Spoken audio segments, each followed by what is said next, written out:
Pablo, light it up. I had to buy the Porsche now, yeah. Trap, trap, trap, trap, trap, trap, trap, trap. I had to buy the Porsche now, yeah. Trap, trap, trap, trap, trap, trap, trap, trap. Got it out the mud, all they ever wanted was a plug. All my niggas thugs, money coming, gotta get it up. What's up, sports fans? It's your man D back. Speak Your Mind Sports Talk.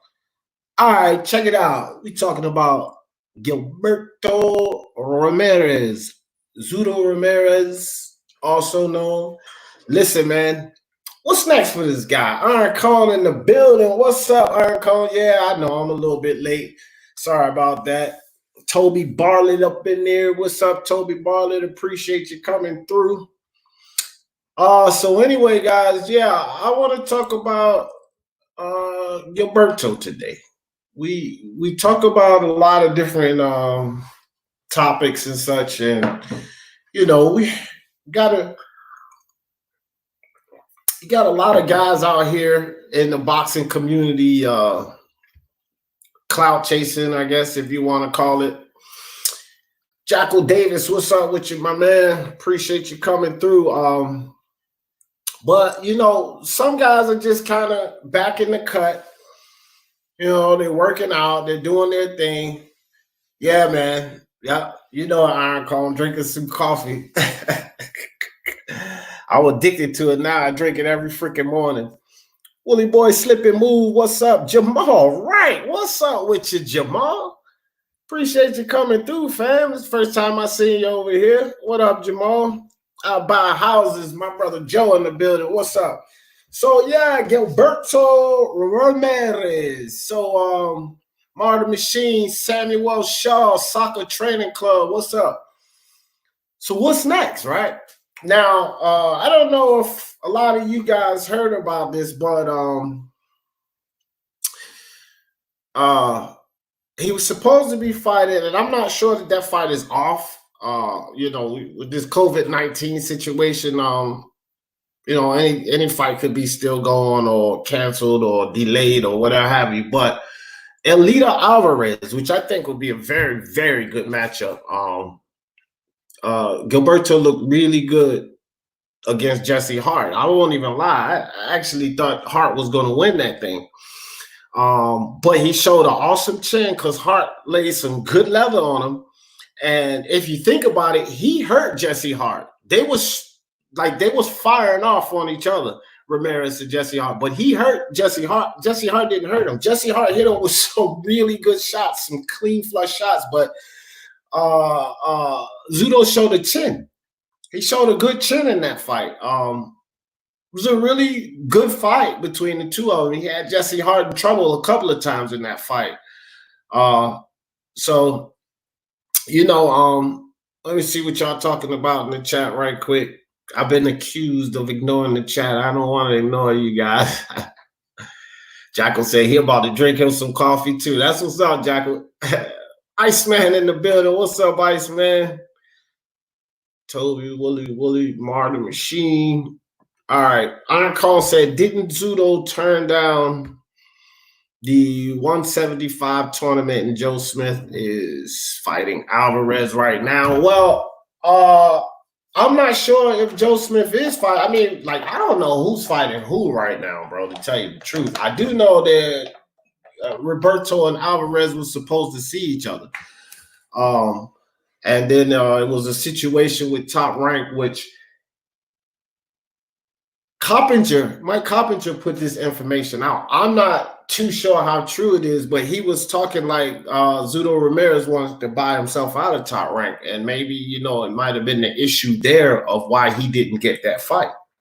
You know what I mean? So who knows? But that last time I checked, that was supposed to be his next fight.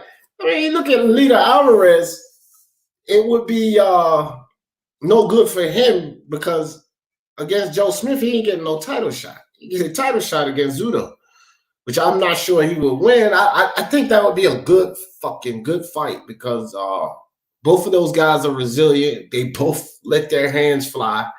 And I think that it would come down to the chins, really, bro. I can't say that one is too too much better than the other one, I would probably lean against I don't know, man. That's a tough fight to call, to tell you the truth. 1-2 kid in the building. Let me see. Samuel Shaw says, D Jeff, I was just messing with you earlier about skipping comments. Do your thing, homie. Oh, yeah. But you Samuel, you weren't even the only one that said that, bro. A lot of people, but as we growing, it's just kind of tough, keeping up with them. I try, bro, but sometimes I slip and forget. Canelo's team don't want to fight another Mexican. True that. And so, we hear these things about Benavidez and Gilberto Ramirez. And listen, man, Canelo has made it plain he don't want to fight any more Mexicans. Okay? And with all the competition out there, the Charlos, the GGGs, the Andres, the Billy Joe, Callum Smith, Caleb Plant, he doesn't have to. All of those fights are good, better BF, Bevo, whatever. I mean, he has a bunch of good fights, and it doesn't have to be another Mexican. So, I mean, that is what it is, concerning Canelo. Jamal, right? Let me drop a link right quick in case. Jamal, come on up here. Jamal, I ain't talk to you in a minute, dog. We'll drop a link for y'all, but there we go. Link in the chat. 1-2 kid in the building, gun rights. I see you out there, gun rights. My man Chin Smoke done stepped up in the building. What's good with your Chin Smoke? So yeah, no doubt. Hold on 1 second, guys. Hold on, give me 1 second.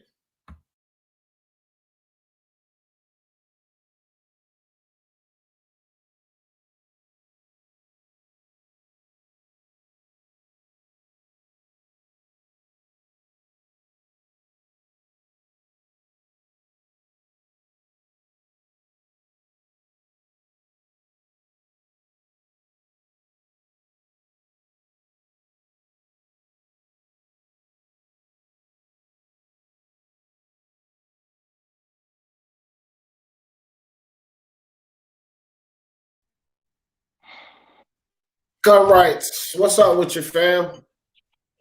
Shit, I just wanted to come bless you for a little bit until my team get on this war zone.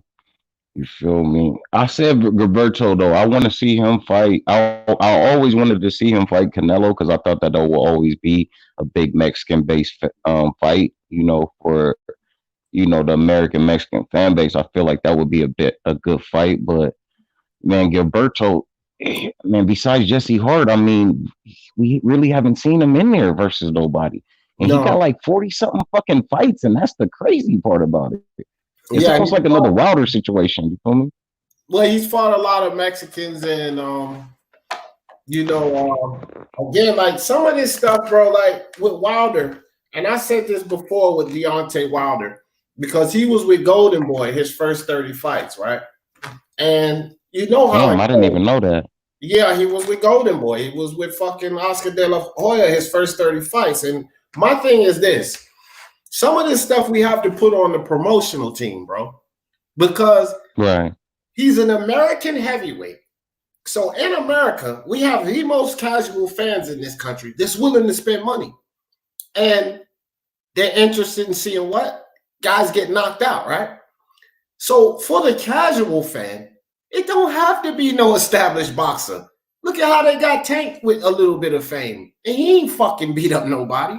So why is it that Wilder's virtually unknown after 30 fights and 30 knockouts straight as a fucking heavyweight in America in the most popular division? He was unknown. You got to put that on fucking Oscar De La Hoya. It doesn't matter who he was knocking out. He was knocking guys out left and right. That should be promoted, bro. You understand? John Cable, Ralph on Real, what's up, fam? And so the same thing with Gilberto, like, I put the heat on Top Rank. Look at what the fuck is going on with Crawford. Should Crawford not be a much bigger star than he is right now? Should be a much bigger star than he is right now. You got to put that on the promotional company because that's what they're supposed to do. They're responsible for promoting. Yeah, Crawford, that's a little bit on Crawford, but like Andre Ward said, though, if he be more vocal He got the character to market a little bit more. That's just not in his character. You feel me? To be all in the camera like everybody else. He said he don't have to be dancing in front of the camera just to make you go watch his fights. He always been a humble dude. So, I get what you're saying. That is a lot to do with it, but I just feel like, man, Gilberto, he got the opportunity to get some good fights. But we'll see. Like I said, where he gonna go besides the zone? You feel what I'm saying? If he do leave, that would probably be the only best option for him. But at Yeah, that point, BJS and Callum Smith is over there. yeah. That's why I said. Other than that, I mean, where else could he go? If he signed with PBC, he gonna get dragged even way more. You Yeah, feel I me? never had time with them. I mean, you got to think about it. He's Mexican, so leaving Top Rank, he has two great options: Golden Boy or fucking DAZN. He can stay far away from PBC. Oscar. Right. Oscar, we can say what we want. He'll try to make something of a Mexican. He won't do. Yeah. He won't do it Right. with a black fighter or a white fighter, but he'll try to push that Mexican out there, bro. You know what I mean? Yeah. And call it what you want, because I just said what I said about Deontay Wilder. That's facts. Imagine if that was a Mexican champion, 30-30. We would have known That's about facts. him if he was that Golden Boy. We would have definitely known about him. We knew nothing about Wilder.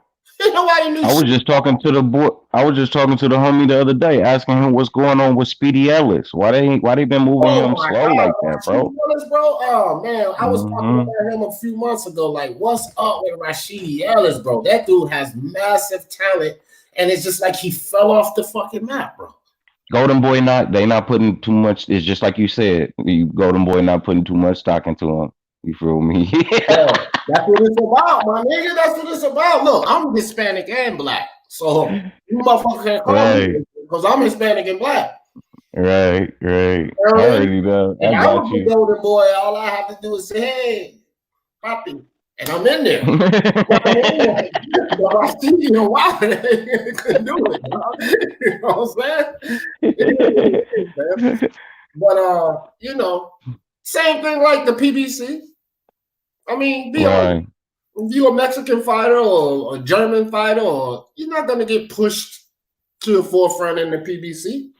You gotta be. That's why I love Eddie. That's why I love Eddie, man. Eddie is a businessman. He makes shit happen. Yeah, Eddie don't give a fuck. That's why I say right now he's one of the better promoters out there right now, because with Eddie it's about boxing. Now, Facts. don't get me wrong. He got his politics and his bullshit, just like the rest of them. He's not perfect, but you can tell with Eddie, it's more about boxing. He put boxing first. That's what I like. Right. I could care less about what else you doing, long as you putting boxing first. So, everybody he's going to be deceptive because, like I said on my video this morning about these promoters, it's in their job description, bro. It's like a fucking defense attorney. Defense attorneys don't get up there and tell the truth, the whole truth, and nothing but the truth. Fuck that. They lie to get their clients off. Okay. What they say, if you don't play the game, you will not be there. If you don't play the game, they will remove you from that position and put somebody in there who will. Lying and deception is a part of being a promoter. If you ain't gonna be able to lie and deceive people, then you might as well get the fuck out of the business. We gotta expect that coming from these guys. But again, with like the Crawford situation, maybe even Zudo Ramirez and so forth, we can say that we can put some heat on these guys, but again, you hire a promotional company to promote you. And if we can say Crawford needs to be more vocal, right? But can I not point? It's not just that though. With him, it's the other side not wanting to fight him is the big thing. So what everybody. Well, on that side, yeah. But what I was getting ready to say was this: we could put the heat on him, like Ward said, for not being as vocal, right? But what the fuck does Crawford got to do when he's in a big fight with Amir Khan now, which brought UK fan base, and they plaster Lomachenko all over his fight? Lomachenko. And then the excuse is, Well, it's harder to get these 135-pound guys noticed because the division. Man, fuck all that. Do it on somebody else's fight. Why are you doing it on somebody like Crawford's fight? It should be all Right. Crawford. That's the There's fucking favoritism. There's That's not favoritism.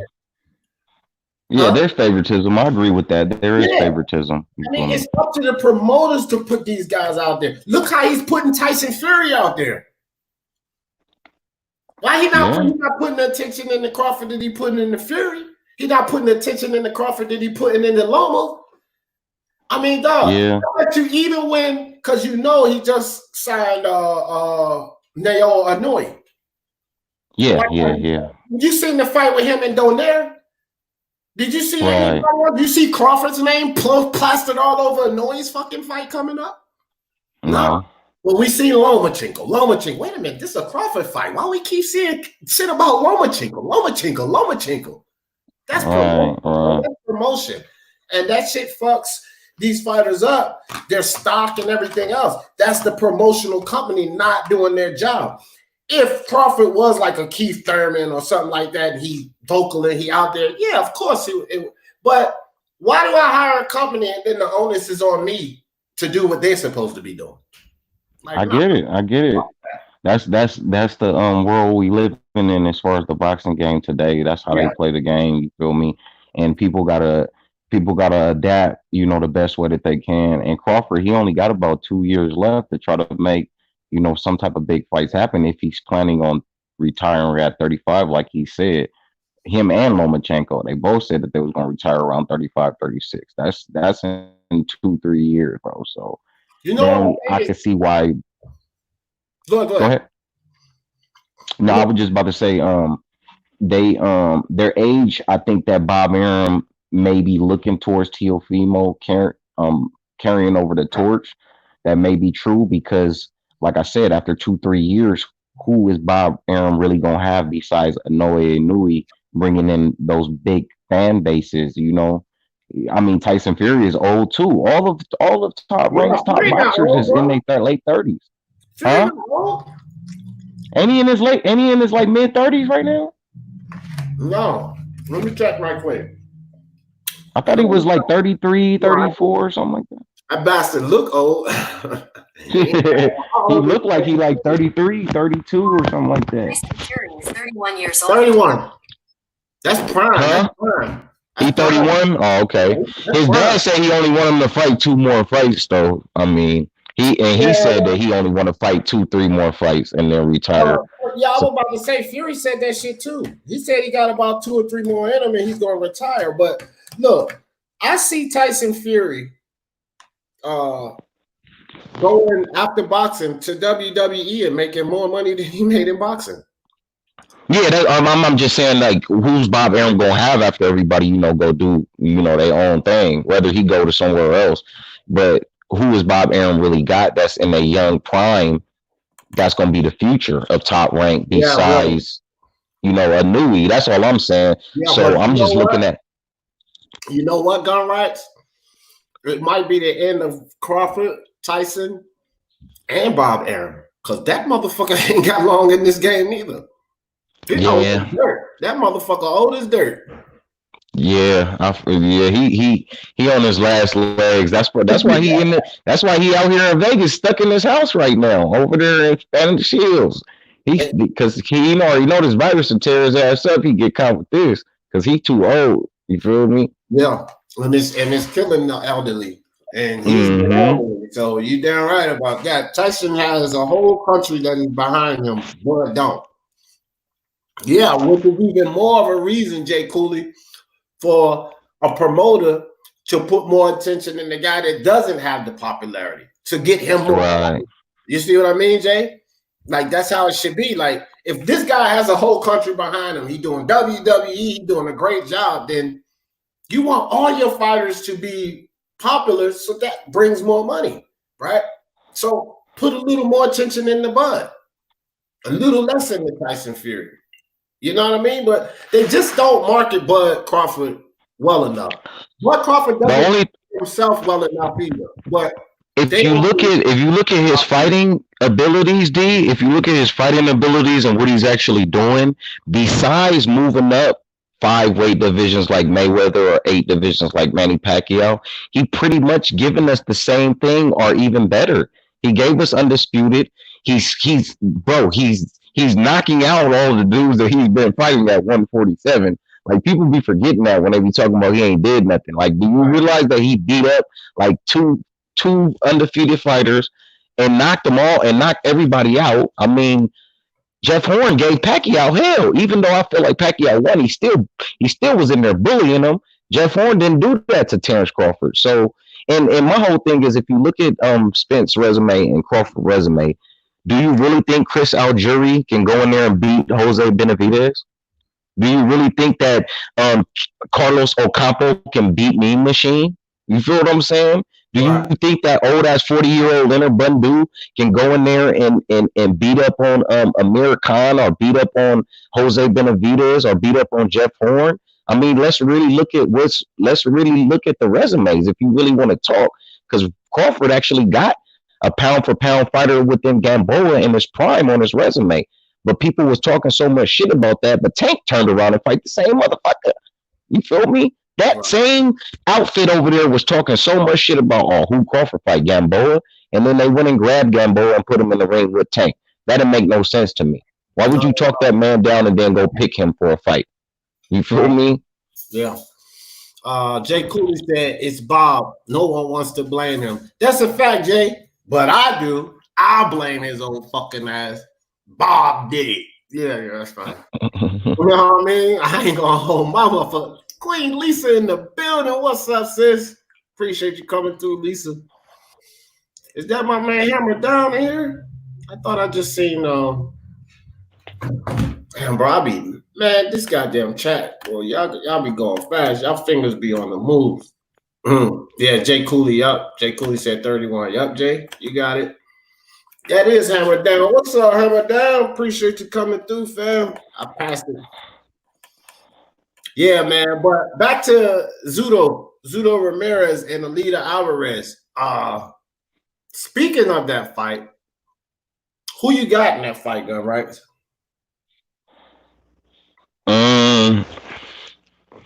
I like Gilberto, man. Something about Gilberto, the fact that he was I just like his attitude. I like his attitude and his growth. You feel what I'm saying? He got out of the cartel. He got out of working with the cartel to move into a boxer, doing good things for the community in Mexico. So, and he got determination. Like I said, I just haven't seen him in there with no top fighter. You know, Jesse Hart was pretty much his biggest win to date. And but I think that he has the skill to go in there and beat Alvarez. I don't think he can beat Better Beeve or anybody like that. Those are more like a closer fight to me. But I think Alvarez and Gilberto would be a good battle in war because they both bring it. They both come forward and they both throw shots. You feel me? They're not as scared to let their hands go. But that's like a fight that should be happening. I mean, Alvarez just won. He bounced back from the Kovalev loss. You feel what I'm saying? And Gilberto just moved up there, so he needed tests. That's the best matchup right now. But I got to Gilberto in there. Did he vacate the belt he won from Hart? Was that at 175 or 68? 68. That was at 68. I think it was at 168, and then they came back. I think Jesse Hart moved up. They both moved up, and they might. I don't think they. I know they fought twice, right? They fought twice. I just don't know which weight class that the second one was at, but I know the first one was at 168. Right, the second one I don't remember what that. Yeah, because he took his belt. Yeah. I don't know what that second one was. I can't give you an accurate answer on that right now. That's cool. Boy, Battle Rifle in the building. What up, bro? Toby said Bud is liked by UK fans, and let me go back to Jay Cooley comment because I feel you, Jay Cooley. Okay, so Jay Cooley said, I feel you, but he putting money into a for sure boxer who will sell. And remember, boxing is also entertainment. Jay Cooley, I feel that, but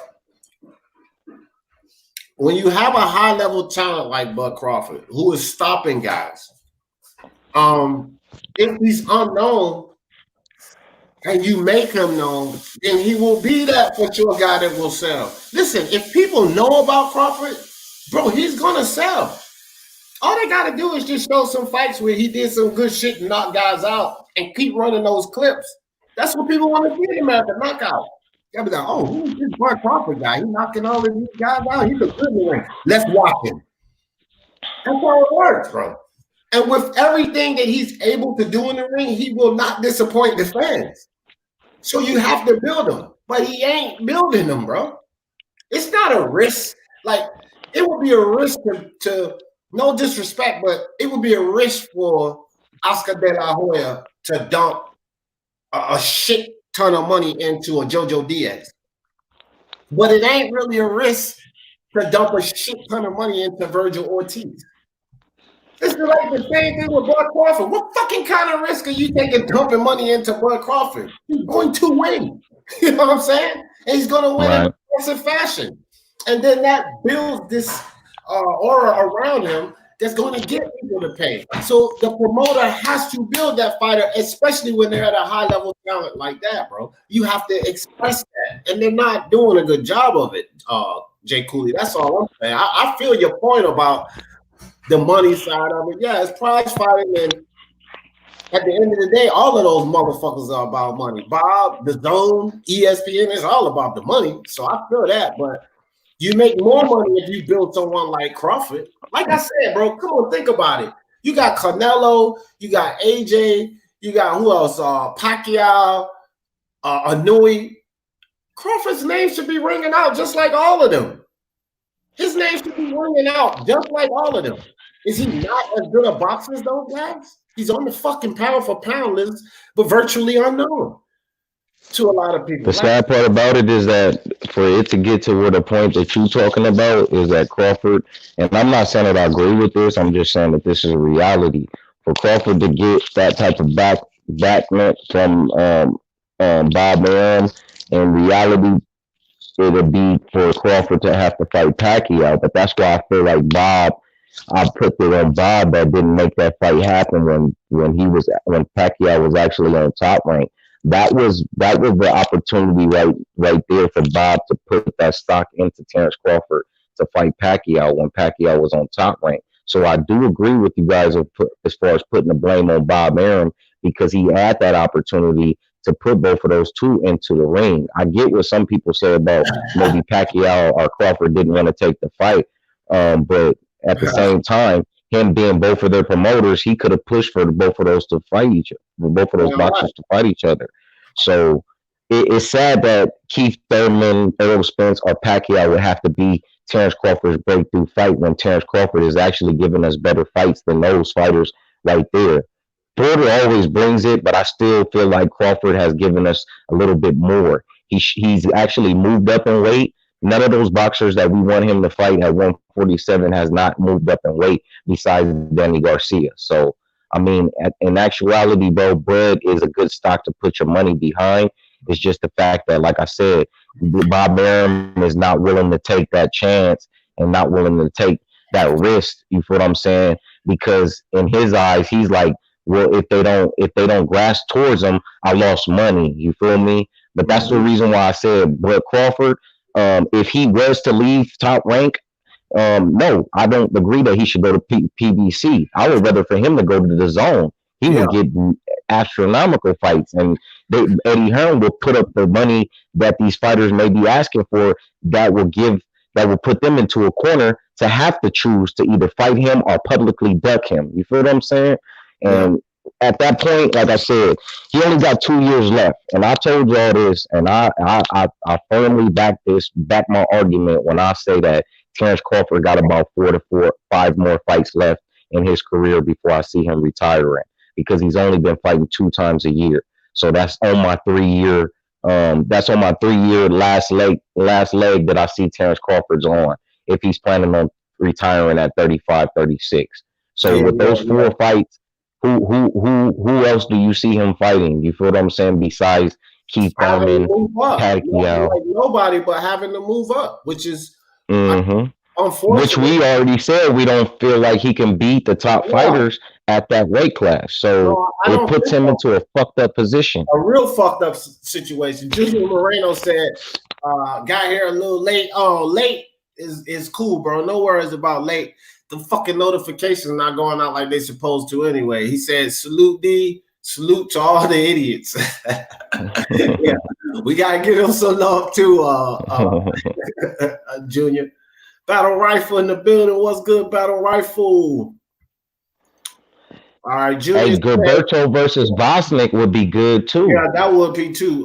Junior Moreno says Gilberto Ramirez has the heart and has the size, but he hasn't really been tested completely. Yeah, I agree. He looked good in both Hart fights, and Hart has been looking good lately. Yeah, I mean, he did. He looked really good. And one thing that Gilberto showed in both of those fights was a fucking beard, bro.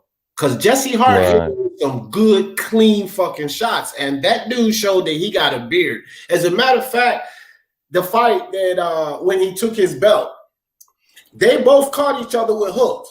Wow. And Hart got hurt. And Ramirez was going after him. So that lets you know something. That motherfucker got a chin on him. Jay Cooley said, D, who you got, Russell versus Haney? I'm taking. Yeah, I talked about that the other day, Jay Cooley. It's sort of like Teofimo and Lomachenko.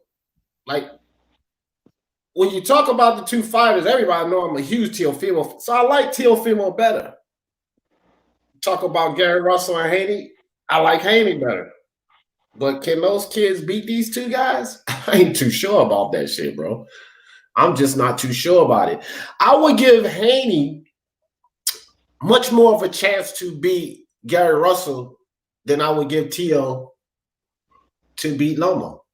And the reason I say that, because Gary Russell, Lomachenko has gradually moved up in weight. He's competed at 135. You know, he's proved. Gary Russell ain't did fucking shit at 130 or 135. So that's a tall order to fill. And I know Gary Russell's nice. You know what I mean? But Loma's better. Loma's better than Loma's better than when he first fought Gary Russell too. You feel what I'm saying? We haven't seen Gary Russell really step up in competition since that fight because Leo haven't been wanting to fight him. So I mean, you know, right now, I mean, Gary Russell jumping all the way up to 135. He might have the weight, but I would rather see him get acclimated at 130 before he jump up to 135. That's just my personal opinion because I want to see the Leo versus Gary Russell. Yeah, me too, dog. I want to see that shit bad. Boxing Algarete, what's up, my man? Craig Smith, what's good with you, fam? Mr. Spooks in the building. What's good, Mr. Spooks? Yeah, dog, I want to see that shit too, dog. I mean, I've been wanting. That's one of them fights. I'm pretty sure you the same way. I've been wanting to see that motherfucker for a minute, dog. Wasi Wama. Yeah. What's up, Ken Kimchi? What's up, my man? Yeah, bro. Wasi said Russell is very small. Yeah, I mean very small. Yep.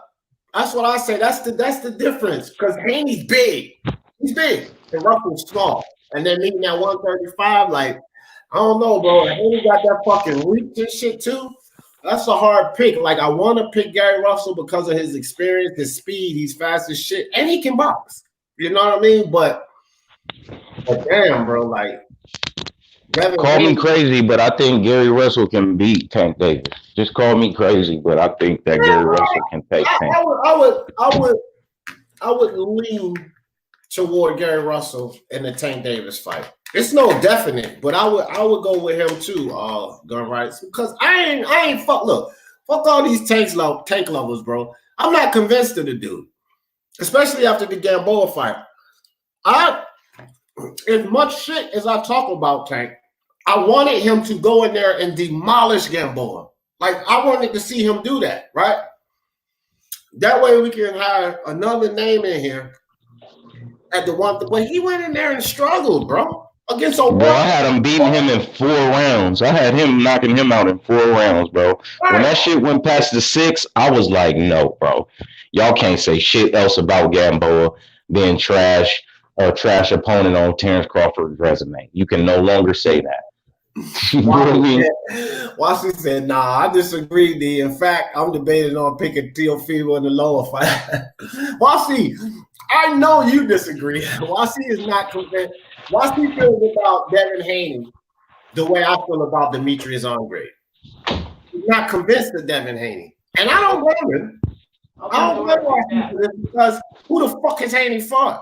Like, it's like an eye test with Haney. He looks like he has the goods, but we ain't gonna know that until he fights somebody that he can prove he has the goods. And that's why YC ain't really convinced of him yet. So if you look at it from YC's perspective, then yeah, that would be a more tumultuous fight. But if you look at it from my perspective, and I am convinced of Haney, then I would say that I would say the opposite, Teofimo and Lomachenko. But YC, we're different here. Even though Teofimo, my boy, I think YC, didn't you pick Teofimo to beat Lomachenko? No, YC, my boy, you're not picking Teo. YC smarter than that. You smarter than that, YC. You not good. Come on, P. You supposed to be on this. You supposed to not go against the grain, man. I feel you though. I can't hate on Teofimo, man. I like Teo, man. I just don't think he could fuck with Loma, man. I don't think nobody could fuck with Loma at that weight class. It's gonna be a hard battle. Iceman said Loma living rent free in Gary Russell's head. Let me tell you something, Iceman. Lomachenko beating that dude fucked his head all up. But look, you gotta think that's his only loss, and he feels like even now he can get that back. He feel like he can get that one back. So when that's your only loss, this is the only motherfucker that beat you. Hell yeah, he in that man head. He on the couch, laid back, smoking a black. He living all kind of rent free up in that man head. I agree with you there, Iceman. Lomo smoking a blunt, watching the movie in that motherfucker head with his wife under his arm. Wasi said, I want to see Russell versus Tank. That's the fight. Man, I want to see I just Tank said that. relevant. Like, think about it, bro. I want to see that little fat fucker against anybody relevant. Whether it D just want Tank to fight anybody. He don't care. He want Tank to fight somebody with a post. But that might be bad for him, P. He might get in there with. I think Felix Verdejo might give Tank hell. You feel me? Just with his size and his arm length, his reach advantage. I feel like Felix Verdejo may be able to give Tank hell after I seen how he fought versus Gamboa. That's a fact. That's a fact, Jay Cooley. Until that motherfucker prove it, he ain't shit. He ain't nobody. I'm with you there. That's sad, bro. That's sad because everybody in Vegas had high hopes for Tank. Everywhere I go, everybody asking me, "What's going on? What about Mayweather? What about Mayweather's boxer, man? What's up with him? I heard he's supposed to be the best." I'm like, bro, have y'all been watching his fights? Y'all must be going off all clout because y'all ain't watching out near one fight of his. Yeah, and Sean Porter, he picks Tank over Ryan. Like, I was listening to him on Fight Hype, and he was like, Tank's too strong, he's too powerful, he's fast. And I'm thinking to myself, Ryan's powerful, he's fast, just as fast or faster than Tank. I mean, Tank's too strong and too fast. Tank didn't prove all of this strength and speed against Gamboa. I mean, what? You know what I mean? I don't like Porter was talking like it's a definite that Tank is beating Ryan. Like, I don't see that shit as no definite, bro. Like, I think, either one of those kids can win that fight. And I don't mind anyone leaning toward Tank. He got more experience. We're not even going to entertain that, D. We know that Ryan Garcia is faster than Tank, bro. If you got 20/20 vision and you've been watching Ryan in the gym and you've seen how he whipped that left hook and knocked old boy out in the first round, you can see at 135 Ryan is faster. Because he iced both of them motherfuckers in the first. Yeah, that's what I'm saying. Like, come on now, bro. Did y'all watch the Gamboa fight? Yeah, did y'all actually watch the Gamboa fight? Like, the people who saying that Tank is this cold fighter, y'all must have him not watched his last fight. Y'all must be still got that Pedraza memory in y'all head. That's what it is. Craig Smith, I'm with you 100%. Everybody on here knows I've said this.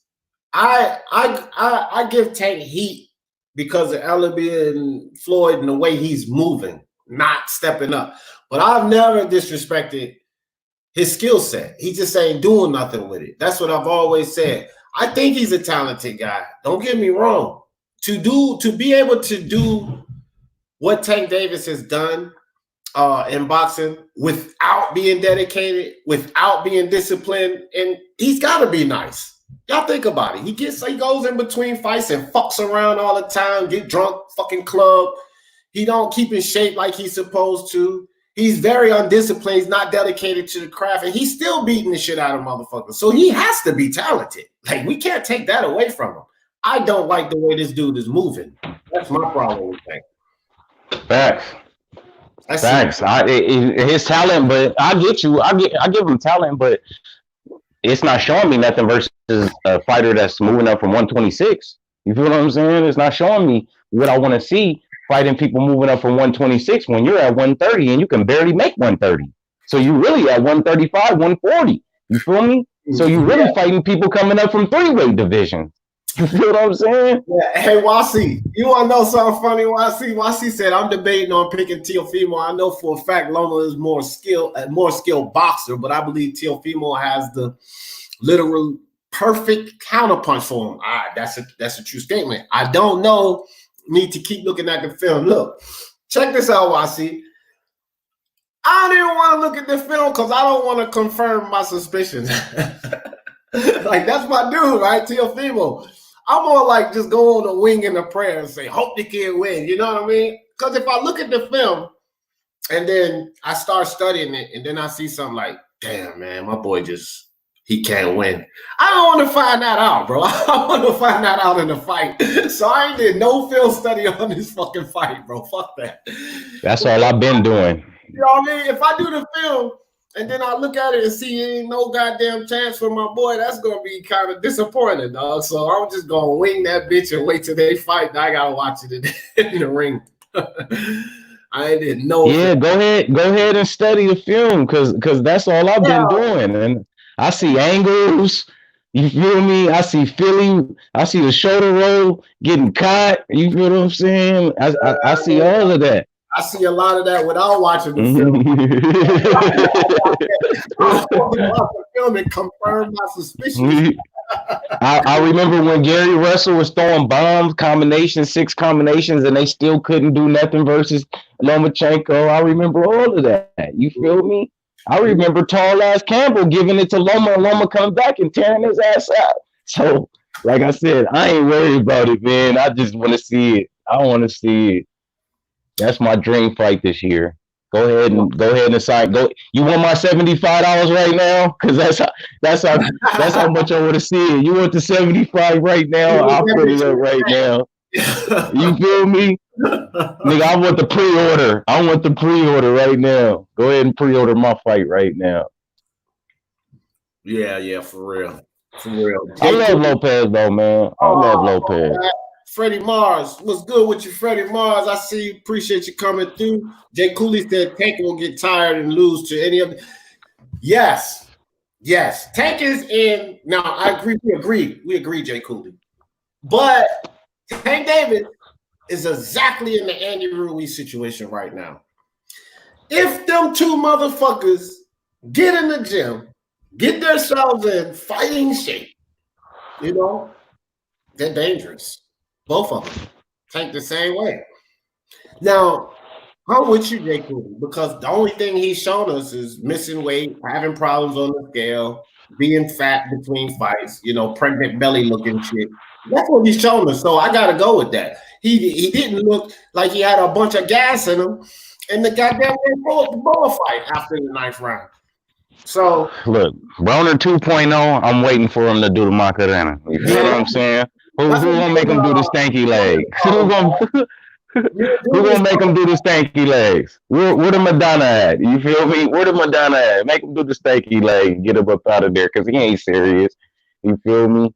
You eating burritos and hamburgers and shit. You want some Andy Ruiz shit right now? Missing what? Nigga, you just moved up to 135. How you missed the skill?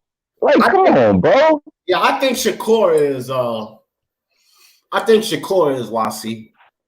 I think it's between I think it's between Shakur and I think the other guys, the other three guys are close. Shit, I even I mean they're close. Ryan showed me more than Shakur, though. I would have to say that Ryan has showed me a little bit more than Shakur as far as. Explain that to me because I think that people are starting to put Ryan ahead of Shakur because of power. Because the way I'm not putting them in the head. I'm not putting them in the head. I'm just saying that as far as technical, as far as I see the technical skills, I just can foresee the future with Ryan based off of his work ethic and him staying. Like I said, I seen Shakur already start getting on a bad path when he was recorded socking old boy out in front of the store. You feel me? So as far as focusedness, I would have to give it to Ryan. You feel me? Just based off of that. I'm not saying that Shakur is not talented. I just feel like as far as we seeing focusedness, we always see Ryan in the gym. You feel me? We just barely started seeing him in front of the camera recently, and that's only because everybody's stuck in the house with the coronavirus shit going on.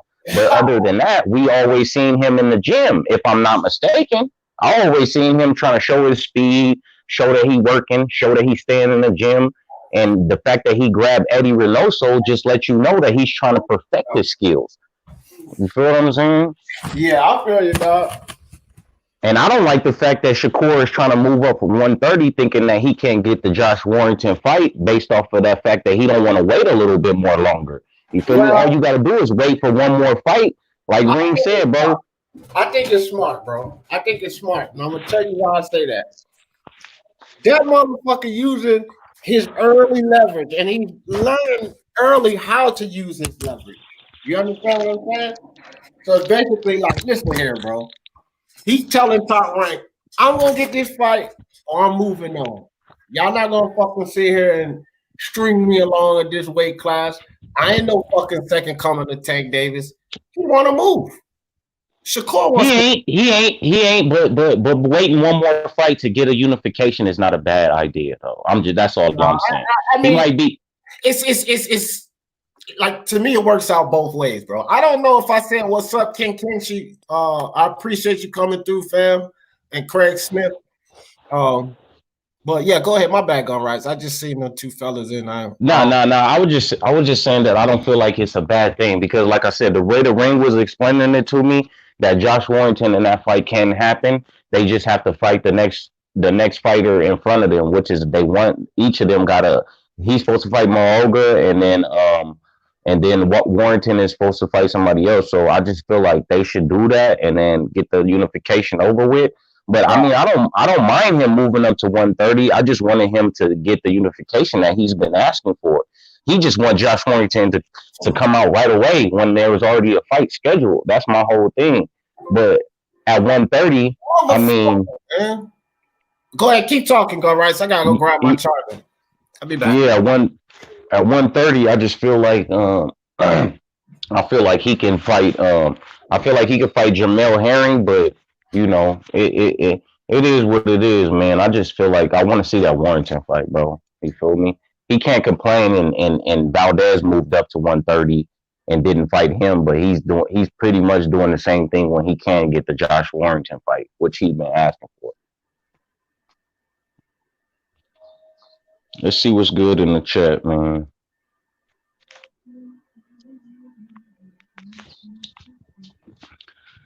I see Loma is only human. Tio has a right approach by not going in there scared. Yeah, soccer training, he not going in there scared, but like I said, he ain't been in there with that type of animal. Lomachenko ain't Coleman. You feel me?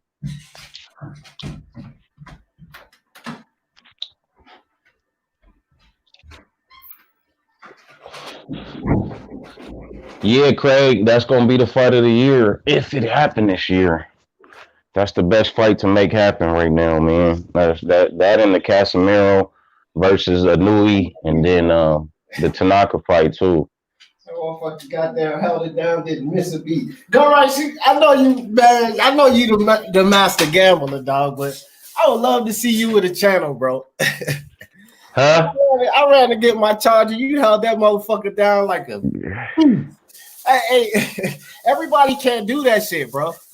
Like, get up here and, Bro, I worked in telemarketing for over 15 years, bro. I Oh, okay. talked to all kind of people over the phone for over 15 years. I done got rich people to get in their pocket and give me their credit card number. You Mm-hmm. feel me? I done did all of that, bro. I done worked HGH. I done sold knives. I done sold cologne. You feel me? I done sold gas and electricity, bro. I done did it all. I done talked to everybody around the world, bro. It's just that, like I said, when I do a channel, I want to have all my ducats in line because I want to do some good things for the people. You feel me? Yeah, Like I yeah. said, I'm gonna link up with you when these fights start happening. I'm gonna link up with you and I'm gonna start putting. We're gonna start asking the chat who they got in some fights, and we're gonna put together some parlay cards and see if we can get some bread in here and start putting it back towards the channel and giving some back to the people. So Yeah, we ain't gonna be asking for super chats and cash apps like everybody else. We gonna start giving it back to y'all. You feel me? you already Number know one, that, bro. You already know that. I don't give a fuck. You know what I ask of you guys the most? Fuck a super chat. Fuck all that. Hit that motherfucking like, bro.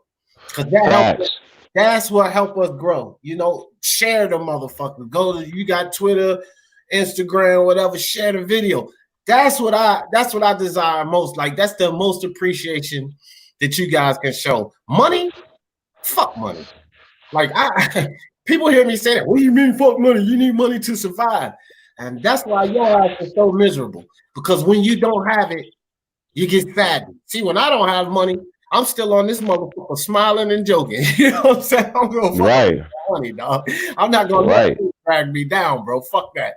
YC For said, y'all that don't know me, for y'all that don't know me in the chat, bro, I'm kicking it with these brothers to try to put together something that we can give back to the people. You feel me? I got the screen printing machine. We're gonna get the shirts out there to y'all. We're gonna start getting this white TBC movement to the public. Like I told you, D, I'm in Vegas, so when they start doing the fights, I'm gonna start getting out there trying to do my little networking for the channel and trying to help build, bro. Because like I said, I want to give back.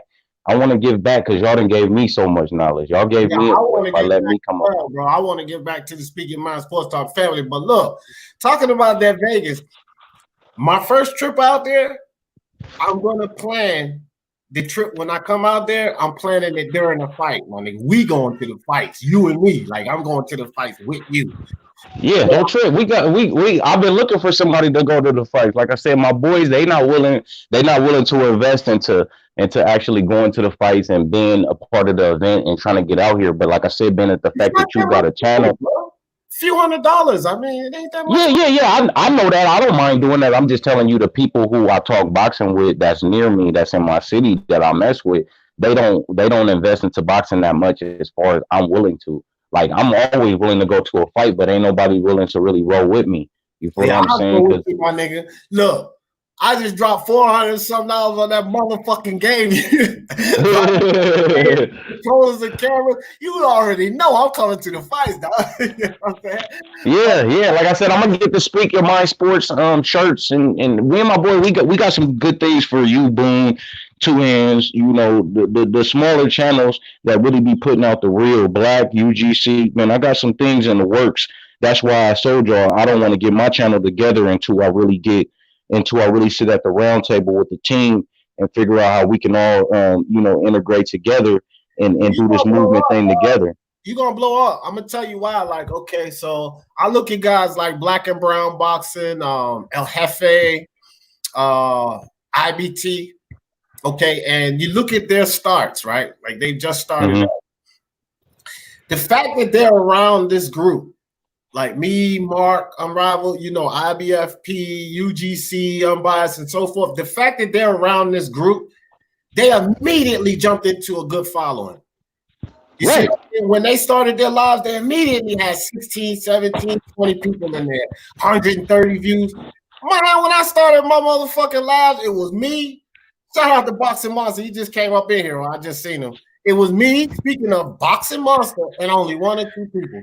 That's how it was for like my first 5 or 6 lives, bro. And then after the motherfucker was over, and I would stay on there for an hour or two, I had some like 70 views, 62 views. You know what I'm saying? But they started off, and because they're around us and we all show support like you talk about. We all support each other. Man, they crank it like right out the gate, and I think it's phenomenal. Like I'm ecstatic for those guys because it's a tough road. This shit is saturated. So if you It's can, networking. yeah, It's networking.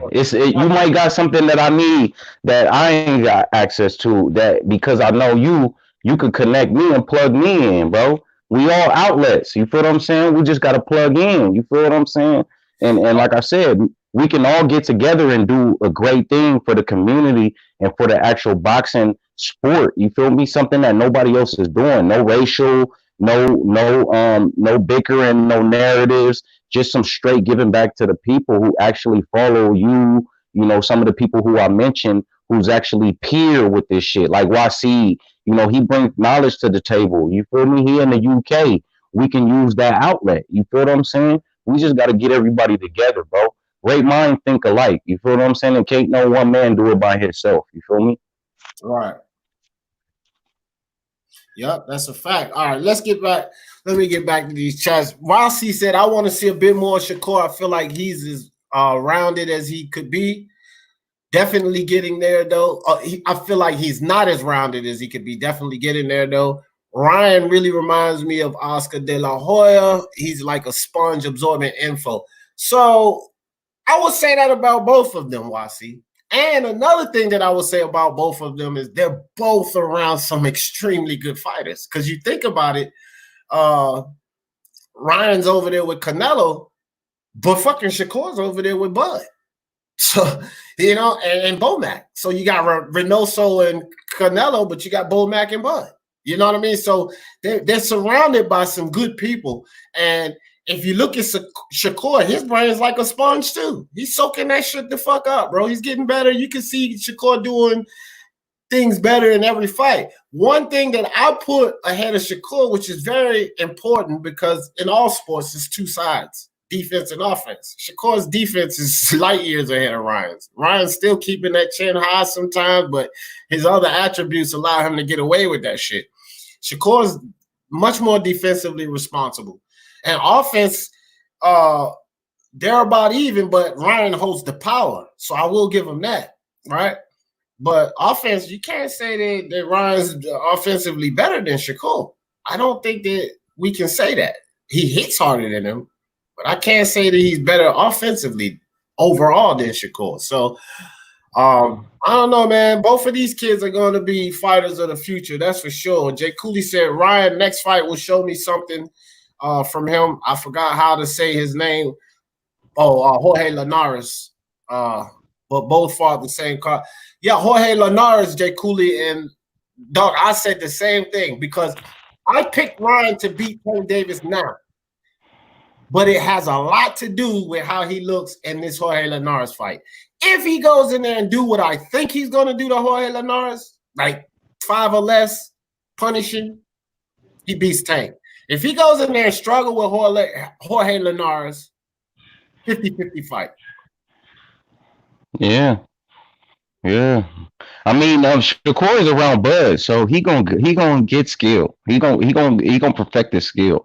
But every last one of those fighters that's in that camp over there, like Herring, Shakur, Bud, and I forgot the other dude's name that be over there training with them, but he keep them on point. He trains with Stevenson. You feel what I'm saying? So he's, as far as pretty much right now, Ryan and Shakur has 2 good mentors around them. Ryan has Canelo around him, and Shakur has Crawford around him. So both of those fighters, that's a future fight. Let's just put that out there right now. You can see the screen, gun rights. I'm looking for an Arsenal. You know a dealer who got hey allegedly.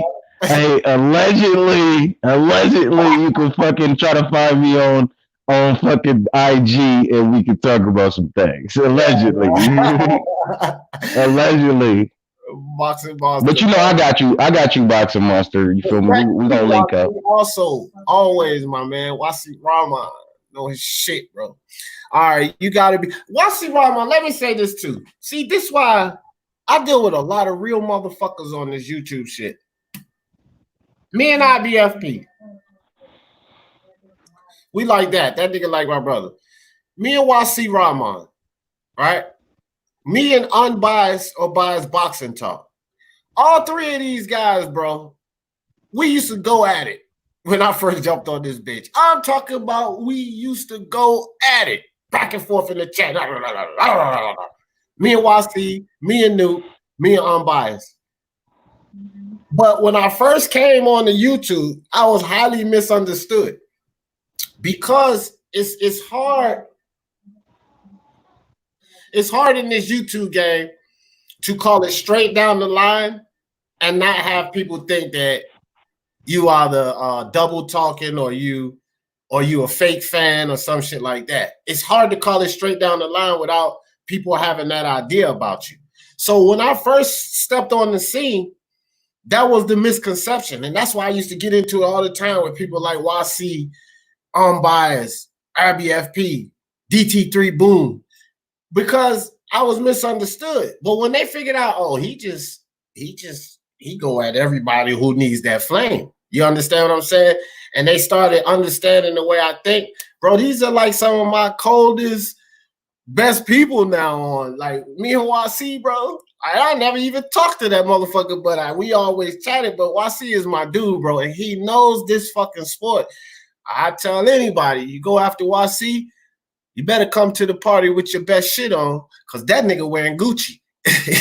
You know this sport, yeah. Right? You know what I mean? YC is good, bro. He very knowledgeable about boxing. I've been following YC pretty much everywhere where I'm at. You feel me? So I've been following YC for a long time, man. And that's my dude, bro. Yeah, like right. I said, when we can all have a disagreement, but all come back to the table and come to a ground level, basically a conclusion. You feel me? I feel like that's the best thing, because other people, we can't do that with other people. We voice our opinions and motherfuckers just shut us out. But when you can come to the table and have different opinions, but at the end of the day, still, be neutral with each other and still have respect for each other, that's the key thing. A lot of these other channels don't have that. You feel what I'm saying? We all got respect amongst one another. I even told you this about Smoke. It took me a long time to have to get used to him, but I mean, I could deal with him. You feel what I'm saying? I just know where he's stand at. But I've been in many lives with him where we haven't argued with each other. You feel me? We came to some conclusion where we agree with some things, but at the end of the day, as long as we got respect for one another, I feel like that's a good thing. And I know what you're talking about, D, because I've been following you for a long time. You feel me? Even when I didn't come on the lives, I was still watching you. I just wasn't popping up on the lives at that time.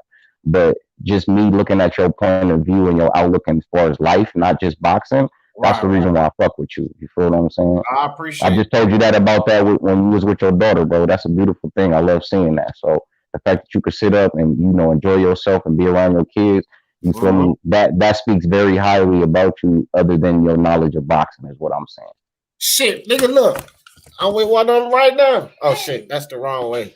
What's up? Yeah, I mean? What's up with it? What's up with it? You got the queen with you. That's a beautiful thing, man. I play with my babies, bro. I love them. I love them all. He alright, son. He ain't doing nothing special. He there. That's special enough. He there. Yeah, can't say that about a lot of fathers. She fucking around. Nick home in the building. What's good, Nick? All right, I'm gonna drop down, though. I know I done missed y'all a lot of y'all comments, but we're gonna drop down. Justin Trouble, what's up, Justin? Man. All right, let's see what I see. Uh-oh. Mr. Spook says Shakur will be exposed badly. Are you talking about against Josh Warrington, Mr. Spooks? Rossi says Ryan's really been working on his pressure and activity. I'm loving it. Yeah, he has. He's looking good, bro. Ryan's looking good. He's developing a style that will be very, very, very dangerous to anyone. For sure. For sure. And, bro, every time I turn around, you see Ryan Garcia and Canelo chopping it up, and Canelo showing them just little tricks. Bro, all them little tricks fucking add up. All of them little tricks add up, and we're kids like Ryan and Shakur and Devin, they pulling all of that shit in. That's one thing that I think Teofimo, that's one thing that he lacks, that Ryan and Devin and Shakur has is certain people around him. Because Teofimo basically leaning off his dad. You know what I mean? Now his dad, a lot of people, his dad got a terrible mouth with a fight. That's for sure, right? And he says some of the dumbest shit. But his dad has studied boxing intensively. You understand what I mean? To be able to train his son. So why people don't think that his dad, we can't gauge what type of trainer his dad is because his dad doesn't have other boxers. He only has Teofimo Lopez. But look what Teofimo's doing. So his dad's doing something right. You feel me? Because Teofimo has had his dad as a trainer since the age of 10. He started off with traditional professional trainer, a trainer that gets those kids ready for world championships and Olympics, so a well-established trainer. And he got his fundamentals, and he actually gave full credit to that trainer for his footwork. He got all of that. But at the age of 10, he moved on. And while he was with that initial trainer, his dad went to full study on boxing because his dad planned to take over. Okay? And when we look at, think about it, guys. Sometimes a coach or a trainer, they have to have something special to be able to motivate these guys. Well, not like a fucking father, you know what I mean? That's your trainer. That gives him the edge. At least is being able to motivate because he's motivating his son. Like Kenny Porter and Sean Porter. A lot of us as fans and stuff, we don't like the way Kenny Porter talks to Sean Porter. But it works. And that's his son. So he talks to him that way, and yeah, it seemed foul to us, but that shit works. You see what I mean? So, but Teofimo could use a better surrounding, more knowledgeable boxers. Because, let's be honest, Canelo and Terrence Crawford is going to go down and be one of the greats. And that's who those two kids got around them right now. And Devin Haney still fuck with the Mayweathers in them, so Floyd's great. So those guys got good people around them as far as where to get knowledge and shit from. Teofimo don't really have that. That's one thing. Long as Devin Haney stay away from 78 Sports, he'll be good. You feel me? As long as he stay away from the LDBC, he'll be good. He need to get the fuck away from them for sure. Because and nigga talk about talk your shit. So you condoning that shit. Like you praising it basically. All right. Yeah. I mean, like I said, man, I just felt like that was a bad move besides what he said just by going on there. You feel me? They got the track record. You feel me? You just going on there, just let me know that you've been following them. You've been taking heed of everything that they've been saying. And now you're telling me that you think that there is something there with the glove gate? Like, come on, bro. Right. Like, and that was just like, come on, dude. Do you know that's been debunked by Sean Porter debunked the fuck out of that. Because Sean Porter said that he had huge hands for his size because he used to be a football player. So Sean Porter said he got big hands. He said Tyson Fury hands dwarf his hands. He said Tyson Fury's got these long fucking fingers. They make his hands look small. So this stupid young Pharaoh's like, what do you see there? What do you see? You see skin. Well, motherfucker, his hands could probably palm your head, young Pharaoh. So maybe you will see skin, you fucking idiot. But this dude don't know nothing about boxing. And just like my man Jay said, Julius, Ring IQ, it makes no sense that all of these people are leaning on a narrative that was created by young Pharaoh. Who the fuck is what you guys are leaning on, bro? A narrative created by somebody who don't know shit about boxing. Oh my gosh, it's crazy. Facts. I could just imagine how much money he making off of this. Right. I could just imagine. With this a promoter, another boxer. No, this is a fucking kid who don't know shit, a YouTuber who don't know shit about boxing. He doesn't follow boxing. He doesn't do boxing reports. This motherfucker jumped into this because it was popular.